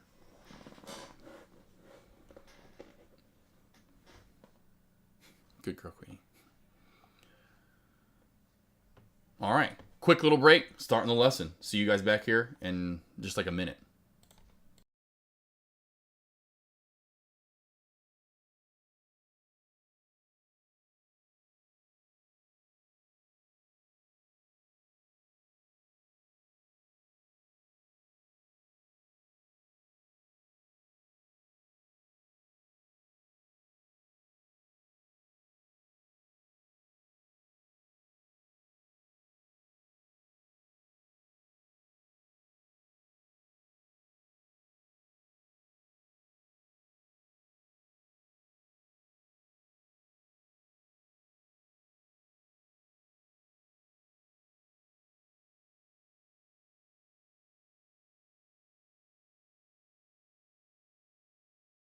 Whammy. Boom. Done. Got it. There you go, Alan. Awesome, boss. All right. Anything else you have, let me know right now, team. Otherwise, this old guy over here, this old guy is going to get into the lesson. Anything else, let me know. Love chip. Love doing that, though, honestly. That is, I love. Who doesn't love? It'd be like, love chip. I thought, love chip, it'd be like, I thought you were 19. You're like, 19? I mean, you're kind of like, dude, shut up. But you know what I'm saying. Like, you thought I was how old? Oh, I appreciate it, man. Super Buddy, I saw you type. Anything from you, Super Buds? You good? Buddy of Superland? Hopefully your trading's been going good recently, too. I know you got that short earlier on SIGA. Hopefully everything else has been going good for you, the Super Budsters. Let's get into today's lesson, though, team. We'll start this right now. The slideshow. We'll start this from the beginning. I like how, if I talk nice and slow, it will actually put my words down at the bottom. So, for the hearing impaired, there you go. Boom. All right, full screen. Let's go, team. All right, we got it? Got it. Generally thought you were younger. No, love shit. No, I love that, though. Yeah, I mean, yeah. I've gotten that, throughout the life. Love that a little bit more so as you get older. Definitely the wife, which even her, a lot of people think she's like 25. I'm like, you lucky little. Another question would be too long right now. Thanks. Are you sure? Are you sure? Well, then why don't you get it typing, Super Buddy, so that when I'm done, it's there to just enter in and then I can go over it, right? Because this is not going to take that long. This isn't going to take this long. It's going to make me go through all these slides. I don't know why. I was on the slide I wanted to start on. This is from the seminar. So if you did miss this, this is kind of my slideshow from the seminar. It does have some of my most recent shorts and what I taught those guys that were at the seminar, which a lot of them are you guys. So you get taught this day in, day out. So here we go. Shorting to success. What I've learned, or termed I should say, unlearned though over the years, shelf and trend line cracks. They're my go-to. They're go-to. Yeah, go ahead and just get it ready there. That'd be awesome. Phase finally squeezing now. As I get into this, of course. Every day I get into a lesson team. I swear every freaking day that happens. Let's get into it though. Shorting these trend line cracks. You know, going all the way back into 2020 when I really started shorting these to this year. You know, these have just been an iconic strategy for me to use. I say iconic because that's about what I'm known for. You know, that or the shelf cracks. Like if I'm known in chat for one thing anymore, which back then it was bounce plays. Now anymore it's all on you're looking for shorts. That's fine. And there's a reason why, and it comes to this. This all was the key. You know, I for so long would say, team, the more this tests this trend line and doesn't can push, it's gonna what? It's gonna crack. And you could tell the more times we test trend lines. There's not a trend line that ever holds, team. Let's just be honest to ourselves and know that, hey, there's never a trend line that holds forever. And so I'm just waiting like a patient little angel over here, more like a patient warrior, but angel, devil, whatever. You're a stock sniper sitting in your tower waiting only for this to finally happen. Closing open of candles, you're shorting in this right here. Here's your entry price right there. That's your entry. That's your confirmation. We closed and opened outside, and you're scaling out into support. You know, maybe you see the VWAP. Maybe you see this 950 top shelf of resistance, or old resistance could be support. You definitely see the bottom target area, say around 875, or all these lower shadows that were once the support area is going to be a good scale out zone on the way down. Always scale out into support, team. You know, even if the trade, winds up going down more, you can always re-enter. You know, I know a lot of traders want to now understand if you were under the PDT row and you're on margin, that's one thing. But if you are not, you need to learn how to scale out, re-enter, scale out, re-enter, and scale out, re-enter. You don't have to hold these plays forever. You know, most traders aren't going to scale out this short, the trend line crack. Here's your entry where the red arrow is. The red arrow is always the entry. We can see close and open of candles. Where the entry area would be, kind of where to scale out what would be old resistance, maybe new support or old, support resistance, sandwichy areas, whatever you want to call it. There's no way after this tops out of this VWAP and starts pushing back up, breaks a severe downtrend, I'm going to stay in this as it creates a new trend line. What am I going to do? I'm going to short the new trend line, right? There's a new trend line that's forming right here, so I'm just going to get in, close and open of candles. There's my short opportunity. You can tell right there would have been perfect for the trend line crack short for the move back on down. Or just wait for the VWAP to crack. Saw earlier it held up pretty nicely off this old shelf of old resistance. Cool. I'll just wait for the VWAP to crack. Close and open of candles. There's my entry for the nice move back down. I want a lot of traders to understand scaling out is crucial, so crucial and very important. Again, closing and opening of candles. Now, again, if you didn't get in right here, that's a little too precise for you. Maybe your trend line's a little bit off and it happened below that. You've got to know a lot of the time, even if you take this entry down here, you're still golden. I know it's like, oh, well, there goes the short. Well, really? Was it? Do we know that yet? We don't. We surely do not. So let's wait for maybe more short to be had, and knowing that, hey, if we got in right here, as long as we don't get back above, at least in my opinion, 35.5 and especially 35.75, this entry is still fine, in my opinion, for more move down. Typically, probably this area right here. If not, we're going to probably move all the way down to this area. And then when we crack this is really the next pure area of support I see. Look how we just continue to crack all the way through all those. Now, we don't know that's going to happen, but that's why I tell you it's okay to take this trade still. You have area to still room down, move down to at least this area, possibly somewhere in this area. That's a good chunk of change still. Like I saw Matt, it was either earlier this morning or yesterday talking, I forgot which morning it was now, but Matt said, Living Like Matt came over and alerted, the main reason, the only reason you guys have big losses is because you're not sticking your stop loss. I forgot how he worded it, but that's pretty much what it was. You're just not sticking your stop loss. So this is still a great entry and fine by me. Just stick to your stop loss and you're golden. A lot of traders just don't not only determine a good stop loss, they just don't stick to it. So it's one thing to be good and actually determine one. Some traders can't, which is not good. And then what's the point of even sticking to it if you can't determine a good stop loss? The main thing is finding that stop loss area. And then the key as always is sticking to that plan. If you don't stick to that plan, usually you're going to fail. You're going to fail 100% of the time. gorgeous. I mean, I can't tell you how many of these I've seen, team, over the past, 5 months, 6 months, 7 months now, 8 months, right? Through the beginning of this year. It's crazy. We're already in the 8th month of the year. It's just trend line crack after trend line crack, shelf crack after shelf crack, which we're about to get into the shelf cracks here soon. And always 1 minute for the entry, you know. I see the entry is much better. You get a little higher entry in the 1 minute time frame. Then maybe move over to the 3 or the 5 so you can see more of that elongating move. And, maybe, oh, well, here comes a lower shadow. And you wick yourself out, even if it does become a green kill in the end. And then you get out in this lower shadow. And then this happens right after that. You get out too soon and it dumps even more. Again, why I stick to my stop loss. I don't really care about what, and that's why I'm good with 1 minute time frames. And some traders that happens to them, I'm like, why? It didn't hit my first target, so I couldn't have sold there. B, it didn't hit my stop loss. The hell am I getting out for? Now, I did, yes, as a newer trader, and I would say that to myself. What the hell did you get out for there? Nothing happened. It just moved in between your areas. Woohoo. It was supposed to, right? It's just like, we all just went, boop, right to our target sell. Like, that's not going to happen. You've got to say, hey, here's my stop loss. Say in this instance would be 27.5. Cool. Here's my target, at least the first one, 26.5. Stick to it, or is it 26? Yeah, no, 26.5. Stick to it. Wait for that area to actually get hit before you ever trigger anything. A lot of traders just don't. So again, entry area right here. Stop loss for me, 27.5, possibly old trend line up. Depends on how fast it moved into it. And then my targets, 26.5. All the way down at least to this 25.5 mark, possibly down to 25. Ba-doop, ba-doop, ba-doop. Right down to 25, right off of this old kind of resistance equals new support area. Don't let, and if it does move to a 3 or 5 minute time frame, but don't let wicks scare you out in the middle of your trade if it does not hit your target or your stop loss.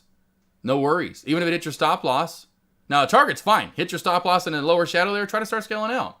If it hits your stop loss in an upper shadow, oh, here it's hitting it, bye, I'm done.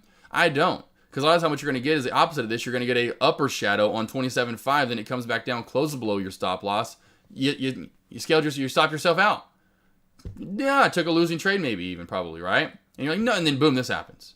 Why? I always wait for the candlestick confirmation as well. You've got to use that candlestick confirmation on top of the fact, team. Wait for your candles to close and open outside your areas. That's your confirmation. Beautiful right here. And again, I can't really see it as much because I knew this was going to be a big-ass projector. I knew that, luckily, as well, because it's seen it the day before, going over there on Wednesday and seeing what we were going to be dealing with. Going, hey, I've got a lot of room to work with. I can do 4 grids or 4 refs at once. Again, wait for the first full candle out of the trend line to short, right? And so you can see this is on multiple days and on multiple different time frames. So we have it's the same day. I'm going to do different days with different tickers. So this is AMC on 1 day. 1 minute time frame. This is the 2 minute time frame, 3 minute time frame, and the 5 minutes. So the 1, the 2, the 3, the 5. You can see why I always like the 1 minute time frame. And this is the reason I put that in there. 2 is not so bad, but then look what happens in the 3. 5 ended up being a little bit better because the 5 actually came back up and you got a little bit better close and open than the 3, which is crazy to think. This is all the same move. As you can tell, the high in each one of them is going to say 29.51. I'll at least say 29.76, so I must have taken these at different times, which is hilarious. But these are essentially, that's what I thought the same day. So that is so weird that they have this weird little different high of day move right there. But the 1 minute time frame, I'll go back to GameStop, get an AMC, go to AMD, go to NVDA, go to SOS, go to Sega, whatever you want to trade, team. You can tell right here, and this one's now blown up again. 1 minute time frame. Look at the entry right there. So there's your 1 minute time frame entry.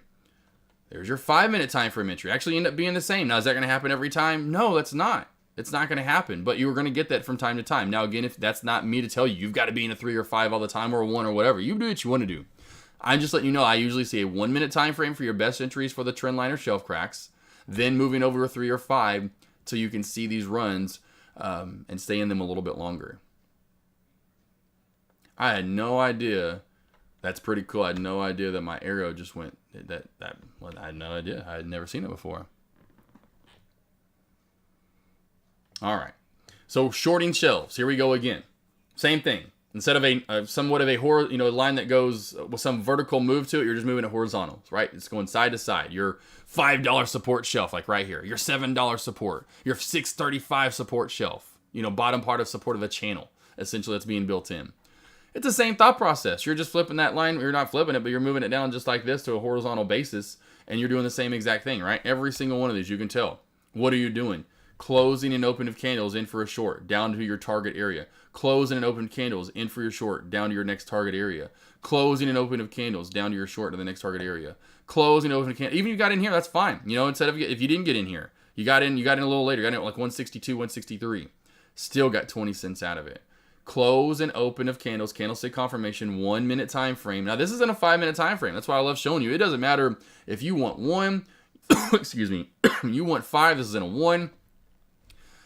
Use your candlestick confirmation. Wait for your areas to pull out of. So, and I'm going to go the opposite side and do breakouts. So this is going to be the same thing. We're going to get into a lesson. And so, of course, this is the shelf crack. We're going to have a shelf break. So we're going to have the top part of a shelf, and when we break it and move into the upside, it's the same thing. It's just inverse, essentially, to the top side. Hopefully this is pretty simple stuff. Makes sense whether you're in a 1, 3, 5 minute time frame. Usually I like the 1 minute for that entry. Then I'm going to move to maybe a 3 or 5 just so I can see a little bit more of the move on the way down. And then you're going to find your areas and scale out to them. 1 minute time frame for entries, using candlestick confirmation, close and open candles outside of your area you're looking to move outside of, whether it's a trend line or it's a shelf. Scale out into your support areas on the way down. Make sense, team? I think we've all done the candle. We already went over the candlestick confirmation here. Knowing that we close and open outside, close and open outside, close and open outside, you're good for the trend line cracks. Downtrends, close and open outside, close and open outside, close and open outside, close and open outside, close and open outside. Look at your downtrend breaks, every single one of them, right? Shelf cracks, close and open outside, close and open outside. Here's another one up top, close and open. Even this one, close and open outside. Day in, day out, that's all I'm using. Day in, day out. Alex Vaughn's of the world, Tim Z, Sky Chimp, other traders that I know that they've been using this. I love the fact that they're using this day in, day out, helping them out. Doc Savage, whenever he gets around in chat, using this day in, day out 100%. Woo! All right. Any questions, comments, concerns? Let me know.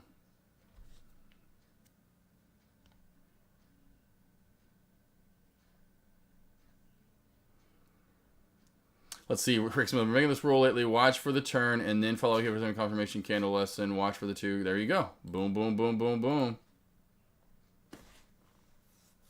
When I remember to use it, awesome, because I was wondering what you are talking about. Yeah, I love that candlestick confirmation. That's why I kind of went over there at the end. I think that makes sense, guys. Any questions about that? Let me know. Hopefully you guys understand what I'm looking for. That's my bread and butter. Day in, day out, bread and butter. There we go, Super Buddy. And then see, it's already ready.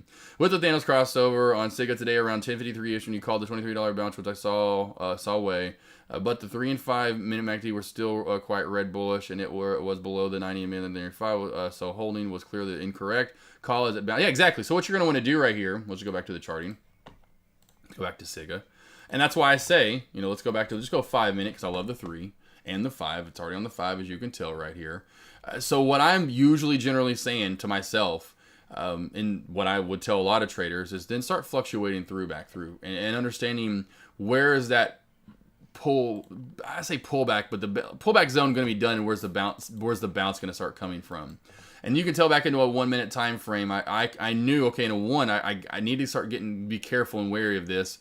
To me, it was already trying to bottom out. This to me was already starting to bottom out and reverse back up, just the way this was moving down in this nice little, in the end, kind of a bull flag-ish. Now, here's my polls why I'll say that, because you're going to go into a 5 minute, especially a 15 minute time frame. Look at this flag that was kind of being formed. There's the pop, there's the bottom side move. If we get this downtrend break, watch for a move back up. And really been in that all day long, and unfortunately really never got more of the dump off. And so you just got to realize those things and say, hey, if you want to hold, you can hold longer, but you've got to understand once we get back into, say, a certain area, I wouldn't hold, until this move back into, because then we're maintained bearishness. So there becomes a point, in my opinion, with that Thanos crossover where you don't want to just rely on it 24/7. Where you're going, well, I know I'm below the 9 still, and this is still bearish, so I'm just going to hold this all the way through, down to the lower VWAP band at 22.5. Yeah, we're going to get those trades, 100%. But what of the 100% of the time that we see are these trades happening, do we get that move? Not very often, honestly. We don't get that big of a bearish move all the way back down to maybe a very bottom target. So that's why I've told traders, just like going back into that lesson that I really just went over there, Super Buddy, scale out along the way down. It is not a bad idea just to re-enter, especially if you have the trades to be. And I understand if you don't have the trades and you're trying to maximize each one, it's still safe. If you got in up top where I know you did, you got 50 cents out of it or close to it, if not 40, that's a pretty darn good trade. Now, we do want more typically with a stock that costs $23, $24, $22, for sure. But that's what I'm saying with sometimes you're just going to have to realize where the end of the road is, when know when to hold them and know when to fold them, and do your best job with that. Now, again, every play, every, day essentially is going to have a different set and look to it to where, hey, where's the end of this road? Is this the end of the road? Am I right? And I try to do my best not only for myself, but for you all to get those areas right. This is a very much you wish you had a crystal ball type of field, job to have, whatever you want to call it. This is if everyone, top jobs in the world, this would be one of those, all the, jobs that you make money from. This would be probably in the top 5, at least top 10. Like if I had a crystal ball for stock, get my point. The other one maybe be sports betting, where you can make a lot of money from knowing what is going to happen around the turn. If you could just pull up your crystal ball and go, cool, where are we dumping to here? We don't. So we've got to kind of read the level 2, read the chart, read those candles as best we can. Use a little bit of the indicators there and go, you know what? And that's why. And I was right. I couldn't believe it. And sometimes I am right on the dot, which that again goes back to just doing this for a while. Remember when I alerted you guys, and hopefully, I don't know if you saw that alert. Did you see that alert when I said get out now? Shorters. This is your time to get out. And then I come back and go, damn, that ended up being still the lowest low since then where I got out at. And it just comes back to feeling it. It takes a while to get there. I promise you.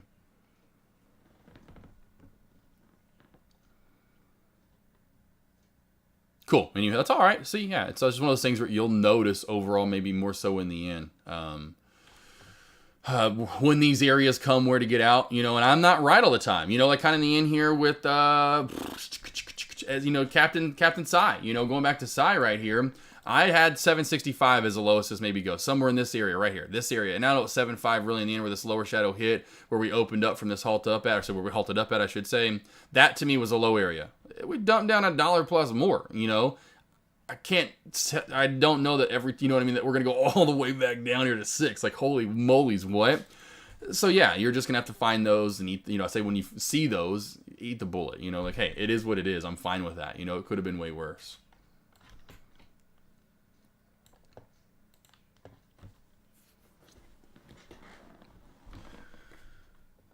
Exactly, Super Buddy. I'm just trying to help you guys. Let's go back to FAZE, by far top stock to watch as we're rocking and rolling. That's why I said, now, Renard, anyone else, I had this on high watch the whole entire lunch hours for this squeeze.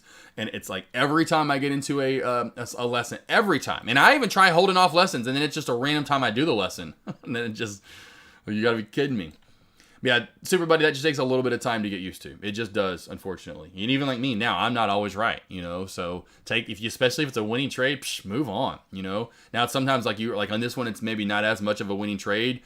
So just learn from it and go, okay, yep, I see kind of that area. Next time I'm going to lock up at least more share size. Let a smaller share size roll is my point, essentially. If you do want to let more run from that moment, from that bottom area that I'm like, hey, get out now, this could be the bottom. You know what, I'll just let a little bit roll here.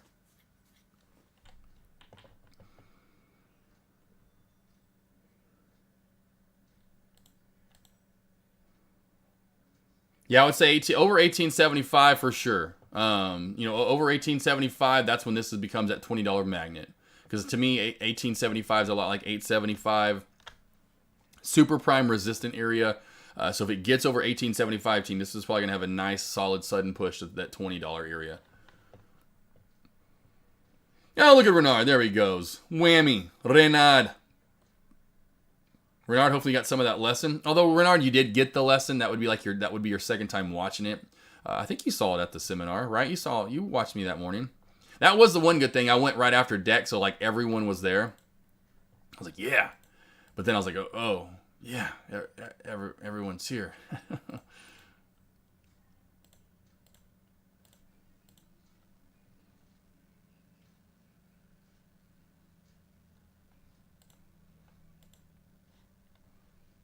Nice pullback right there. Pretty decent sized rejection. Didn't get quite to 1875, but that over 1875, just like Mill said, it will be a magnet to $20. Yo, ever after. You cool, Alan. You still in chat, baby boy. Ever after. Look at this short team. Did finally break that downtrend, but then we've kind of really just stayed in it almost really in the end. Jeez, what a just crazy downtrend move. Wow, what a short NATO. First, the trend line crack. I alerted this right before going live for lunch commentary, saying, wait, AFTR, watch for the trend line crack. And then when I started going live, it was the 1-6 shelf that was being built in right here. You can see the support there, support from earlier. We watched this just, woo, what a dump. The other big dump, too, would be Captain Psy right here, all the way down close to 6. Oh, it did it. It's oh, wow. Hit 601. Oh, God. Woo. What a dump fest.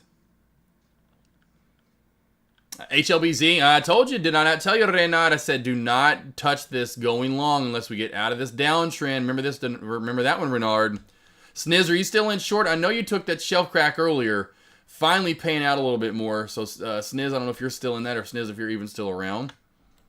Siga finally getting back down to the low $23 area, team. Finally. First time since earlier.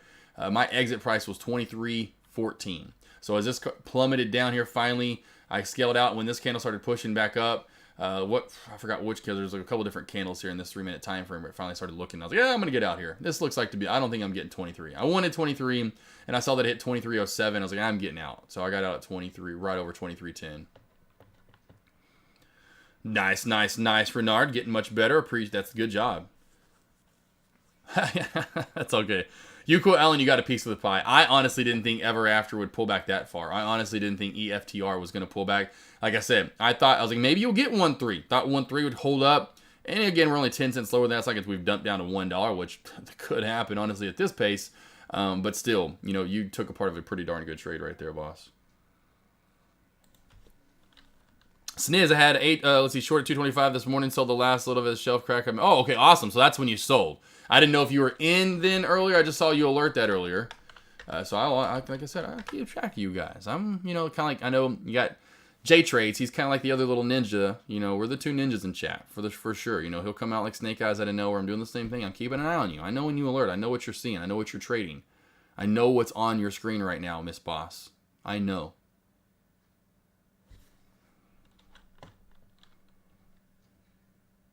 HLBZ just dumping away, team. Whew.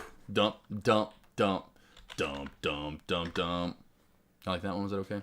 All right, any questions, team? Anything you have, let me know right now. Wrapping up commentary in the next 15 to 20 minutes. Anything else you have, let me know right now, team. Otherwise, hold your questions, comments, concerns, and your beliefs of life and love and laughter until tomorrow. That's a good one. The 3 L's. Kind of like my 3 P's. Patience, persevere, and push. You got to life. You got to love life. You got to love. You got to live life. You got to live life. You got to love life. You got to laugh at life. I don't know. Something like that. Here comes FAZE team. Watch for this move. Still holding up here. Watch for this move over 1835 to possibly 1875. If it gets over 1875 and 19, this will see 20 today. Only stock, in my opinion, running to the top side. Everything else in the top market, as you can tell, SPY, just slowly moving out to the side, watching maybe for a little bit more of a shelf crack. Could dump down a little bit more. Everything else is just dumping away that I watched move earlier. We have FAZE is the only stock to watch, in my opinion, moving up. Just hit 1879. Almost 1875 on the dot. That was pretty nice.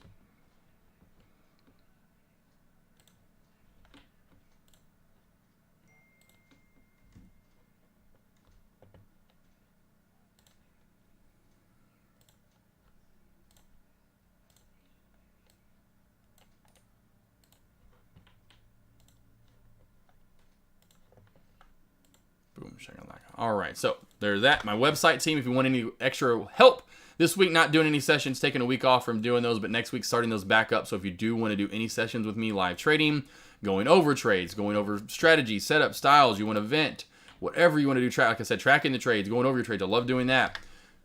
Going over book from my website, Prime Trading Investments, and of course, there's my YouTube where all of my lessons, anything I've gone over in chat, any of my strategy, style, setups. So if you don't want to book a session or hear more from me, talking, doing a Zoom session for an hour, loving life, I'll get a pizza if you want to for you. We could have a little beer and pizza, a little soda and pizza, a little wine and pizza. All the wine's on you. I'll drink a little beer. Go over to YouTube. YouTube team has every single one of my streams lately. Those have been uploading over on, so that's what it looks like. So if you see Prime Trading, Josh Smith, that's me. Videos, I had one last week. A guy, I guess, did not, he was newer in chat, had to have been, DM me and said, hey, this guy's streaming your streams live or something along those lines. And I was like, yeah, that's me. Laugh out loud.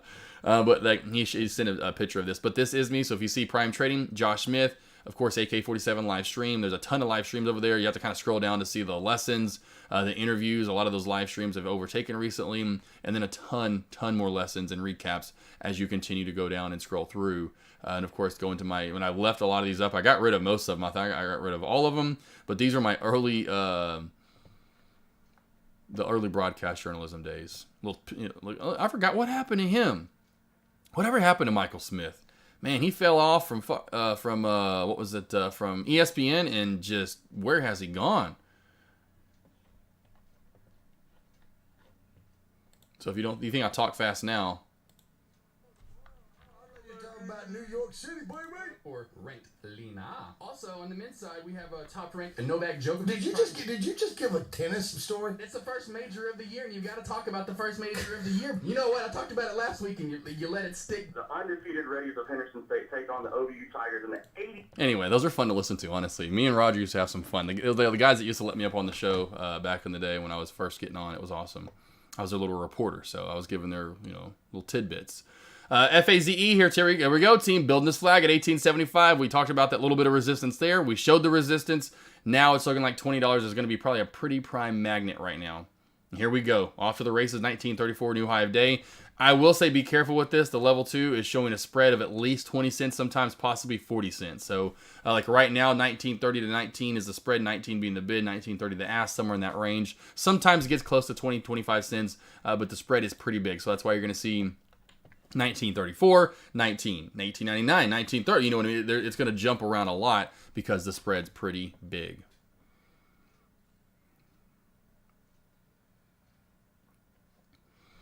Any questions you have, team? Anything else? Anything else, team? I know it's a little. I know when it's slow because I am not seeing any alerts from you guys. I just feel like you guys are just all passed out, sleeping. About 5 to 10 minutes into my lesson, you guys all just hit the snooze button and just went to snooze fest. It's all good, though. I understand. No harm, no foul. I'm looking to see if there's anything else we need to go over today, team. I'm not seeing anything else. Again, don't forget to join me tomorrow. I'll let you all know in chat before I go live for lunch commentary that I will start options boot camp tomorrow. I'm sure Deck will be pleased with that and loving that as well. So we'll both have both of us going live, going over options, so that way everyone is getting in on the options game. Rick, and you're going to be one of the main helpers with that struggle early on. Gator Trader, awesome boss. I appreciate it, man. Rick Smith, no, you rock, my friend. You keep on rocking in the free world.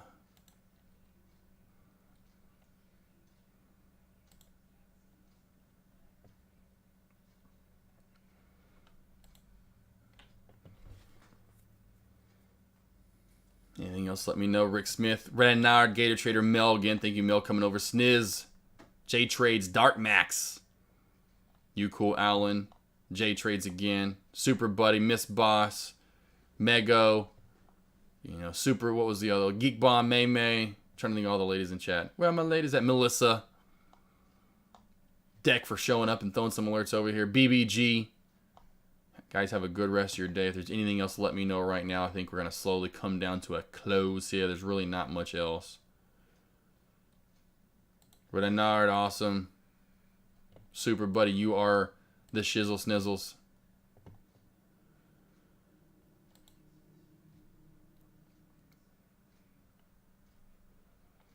I'll stay live here till the top of the hour. I want to do you guys' duty. I feel like I'd just be like leaving. Unless I was going to Florida or something. If I was leaving to go somewhere. Not leaving to go anywhere. Going to work out this afternoon with the wife. Had to get some groceries. Enjoy the afternoon and the evening.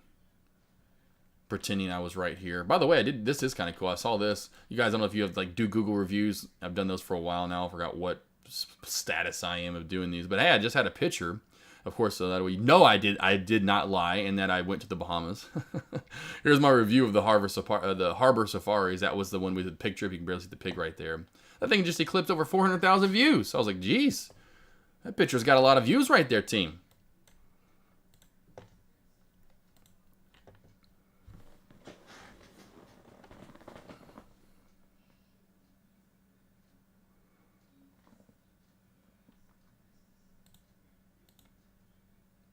Yeah, there's where you have to be careful of FAZE team right there. There's your dollar pullback in a matter of a candle essentially. So be careful. FAZE just dumped a whole dollar right there. So just be careful with FAZE. Take your profits as it moves along. As I said, that spread's going to make it a pretty choppier play.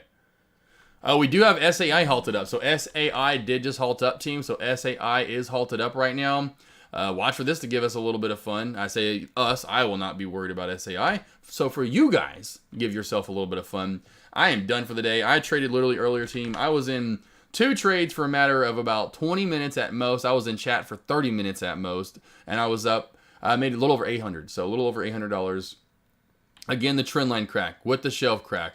Down through the VWAP all the way down to 23. There were 2 trades taken in this little chunk right here. My entry was right around, I think it was like 27 after, 28 after, something like that, somewhere in there for the move down into here. So in trades for a little over 20 minutes, 25 minutes, 800 plus for the day. And that's it. Done, over with, moving on, enjoying the day.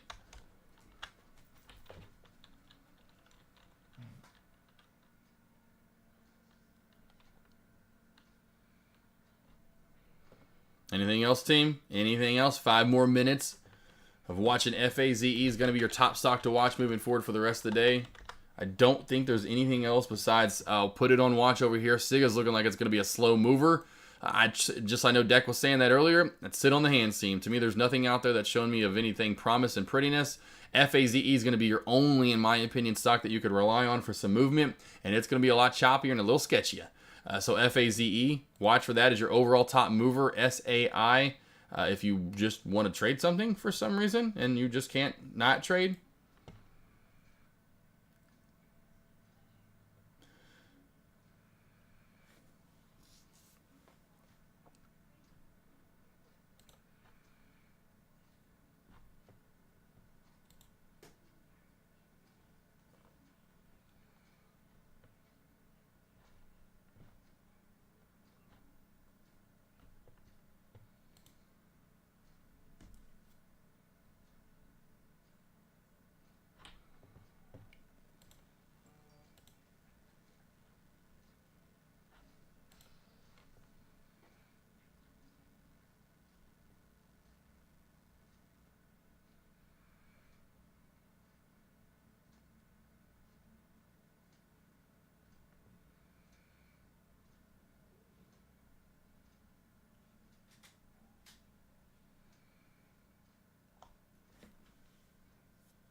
Oh, nice. Yeah, Joey Cake. Awesome, awesome, awesome. Yeah. Not every one of them are going to have it, but yeah, it's definitely something to look at if you are looking at, say, a penny stock to see if it has options. You know, a lot of them do.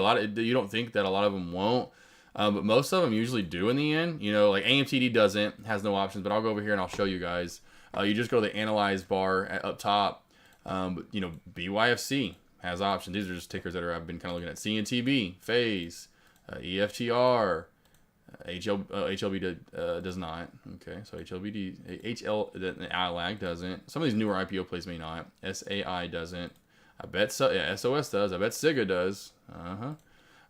SST maybe. Yep, the SST does. VRNA, I bet it does. Yep. So most of your penny stocks are going to have them. I'll maybe trade them over time. We'll see. I'm going to start with AMD, and I'm going to start with something simple that a lot of traders are trading, where you can make some easy bang for your buck.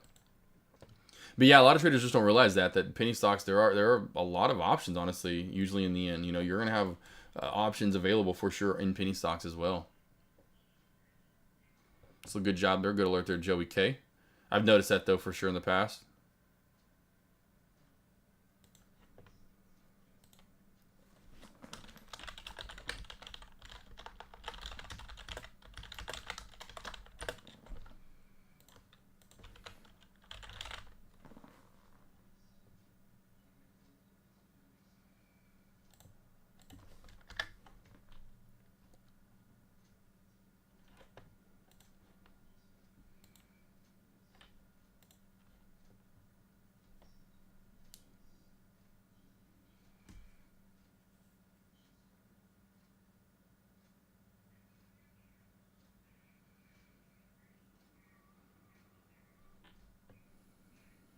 The Valerie, I love it.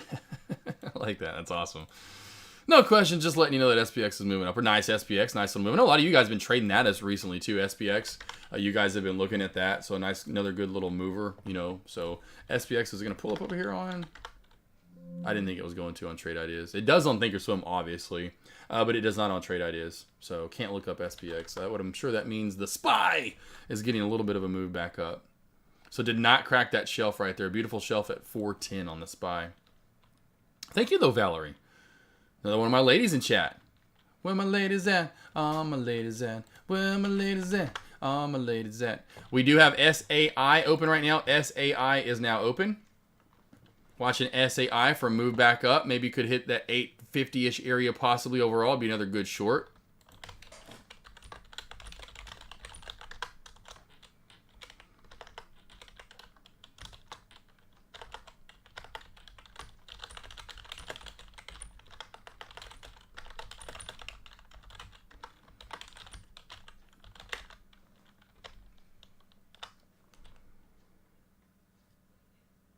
Whew, HLBZ still dumping down. Sniz, I don't know if you noticed that, man, but HLBZ just taking a beating over here.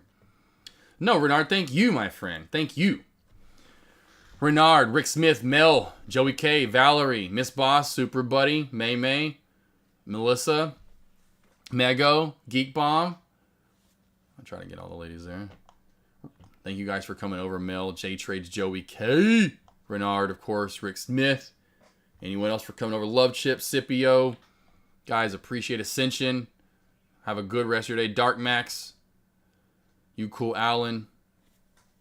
Any last question? Adrian for Music, my baby boy. How we doing? Don't forget tomorrow, team. Not only are we going to have another lesson, but also we'll be getting into options on this end. So you know what? There's no point to be left behind. Everyone's trying to leave me behind and get into options. I don't think so. Thanos crossover has nothing. Will have nothing to do with this. Nothing. You guys think you're going to outpace me. I'm about to Thanos sleep over every single one of you with one Thanos snap, okay? All right? You think you got options figured out? Wait for about a month from right now. It'll be called King Thanos crossover. Sniz is the main thing I love about those is being right. You know, Sniz, I just love seeing that later on, you know, and I'm like, dang, that dumped off so far. That's awesome. I just like, you were right. You were all over it. BBG, thanks for coming over, boss. Love Chip, you as well. Love the lesson. Brought back great memories from the... It's right? Hopefully it brought back a little... I don't have that picture you have. Love Chip. I don't know, all the Scipio got a picture with me too, but I do have this one, and the first thing I can think of every single time is this baby girl right here and the fun that we had together. Oh, we had so much fun together, we did. Oh, baby girl, come on back. Joey, thanks again, boss. Oh, that thing was gorgeous. So I'd say top two stocks to watch. I'll say this over in this lobby. I'll go FAZE, and we'll go with SAI. Oh, SAI right back down. Ooh, SAI did not get to that 8.5, and of course it's probably about to halt down right now. Phase, top stock to watch over afternoon commentary. Yeah. Love Chip, or I should say Rick. Almost called you Dick Smith. Dick Smith. I kind of like that. Dick Smith. They also call me Richard. Let's see here. So yeah, like here's some more cool pictures right here. Here's one. I got one with me and Matt's car. So there's a picture with me and Matt. Or me and Matt's car. And then here's one with all the trader. Well, the traders that did rent some of these. But yes, it's called Turo. Turo is the name of the company that you can, or app that you can use. And so Turo was the app that we used, and I got mine. So yes, that's how I got that.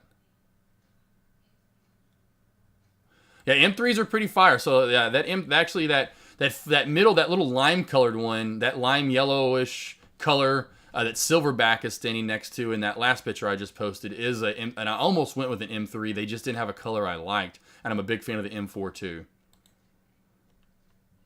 Vegeta, we did not race. We kind of had some fun, but we did not race. I wish we would have though, for sure. I would have loved to have raced. Yeah, I love it. Nice Love Chip when AMC, the AMG, yeah, Mercedes AMG, my life. Wife loves she wants the G-Wagon, so whatever that is, the G80, whatever that is, but G-Wagon, but she wants that. I was like, I don't know if we'll get the AMG version of that. That thing is expensive as you know what. Let's see, Renardo, by the way, remember when I taught Baroga Solas, it was actually repoed because the host didn't. You're kidding me. It was repoed. You've got to be kidding me. Renardo, that's one of the best stories ever. Yeah, hopefully you didn't have to, hopefully you got refunded maybe, but probably not that. Didn't have the money. That is hilarious, Renard. That is hilarious. AMG all day sold my. There you go. AMGs are nice. I'm more of an M fan over. I'm a Beamer fan over Mercedes. But hey, both German. You can't go wrong with either. But AMGs are nice, definitely so. Like the colorway of the M's and stuff like that. The 3 colors they use. Always just been, it's like, hey, you can't go wrong with a lot of these cars. Hard to argue one over the other, really. Yeah, I just found it. Like Rick, I've probably used Turo for about 4 years now. I love it. I've rented a few different cars through Turo. Never have an issue. Go out to Vegas. We get Jeeps. Go to our cooler spots. Get a cooler. Got the M4 competition. And I'll be like, how much would they thought it would? You'd think that was super expensive. I mean, that's a $85,000-$90,000 car I was driving around at least. Especially after taxes. It was brand new too, by the way. Literally only had like 1,000 miles on it, something like that. Did not have many miles. It was brand freaking new. Could still smell it. You could still smell it. We could still smell the new leather. He just got it, and it was only for those days that I was there. So I had it for 3 full days, all of Wednesday, Thursday, Friday, into Saturday. So I guess that was 3 full days, right? Yeah. And it was like $800. Nothing crazy. I mean, nothing super. I mean, not like it's super cheap, but nothing like, oh my god, I paid $2,000. It was like about $200, just over $200 a day. Oh, they refunded the whole thing, no problem. That's awesome though, Renard.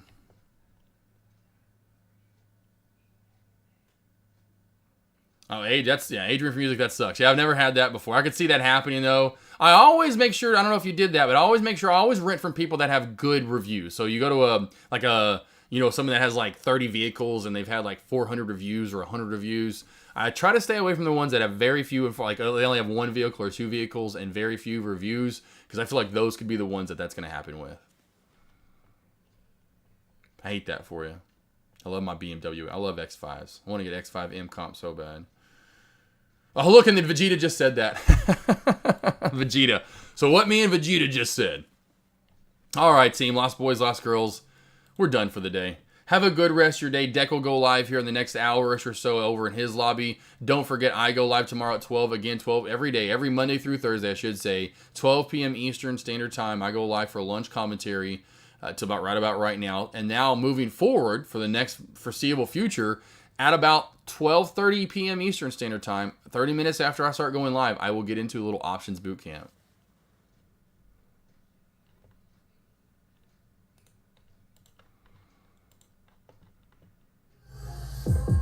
Oops. Wrong one, too, and I just scared the dogs. All right. So, last questions, comments, concerning anything else? Otherwise, team, thank you for coming over today. I appreciate it. I am super pumped about doing options tomorrow and learning more from you guys. Billy Trades, Alex Vaughn's on vacation. So, like, I was actually supposed to be gone this week as well, which was really crazy to think me and Alex Vaughn had the same vacation dates planned, but Alex Vaughn's on vacation. So, he is out, has been out on vacation. I was actually supposed to be gone too, but I'm here with you guys. King Scipio, take it easy. Appreciate it, King Scipio. Scipio, have a good one too. Miss Boss, yes. Options, let's get it. Let's get it. But yeah, he's on vacay. He's actually down where I'm supposed to be too. Like, he's actually down. I'm supposed to be, he's in, I think, Bama, I'm pretty sure. I was supposed to be in Florida, but Gulf of Mexico. So, we're supposed to go to the condo we go to every year in August. This is the first time in many a year that we're not, unfortunately, going to be able to go. Going in October now, though, most likely.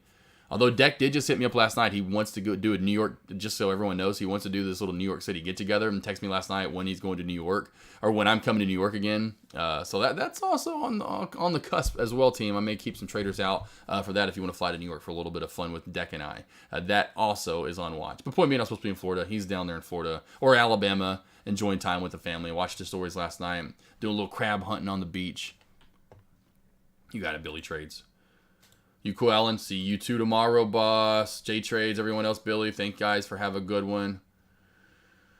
Let's see a Gator Trade while I'm down here on Wall. Have fun on Wall Street, baby boy. I go to Destin all the time. Yeah, LA. Yeah, Billy Trades. My mom and dad have been going down there since the late '80s. And then so eventually, of course, I was going as like a 3 or 4 or 5 year old since then. I've been going. I've probably been about 40 or 50 times, I'd imagine, because sometimes we'd go twice a year. They eventually got the condo. It's in the place is called Navarre Beach. I'm sure you've heard of Navarre Beach or Navarre. You go through it through Destin, Fort Walton, Pensacola area.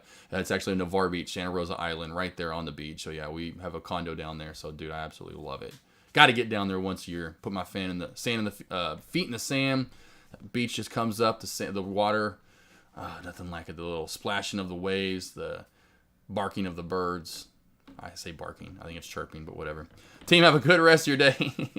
I'll see you all back here for morning. A little bit of alerts for tomorrow morning as well. And then I'll let you guys know, don't forget about lunch commentary. Starting that options up tomorrow, team. Have a good rest of your day, Lost Boys and Lost Girls. I will see you all back here for tomorrow and a little bit of fun. Until then, we know what to do. Let's get it, Lost Boys and Lost Girls. In 3, 2, 1. Bang! See you back tomorrow, team.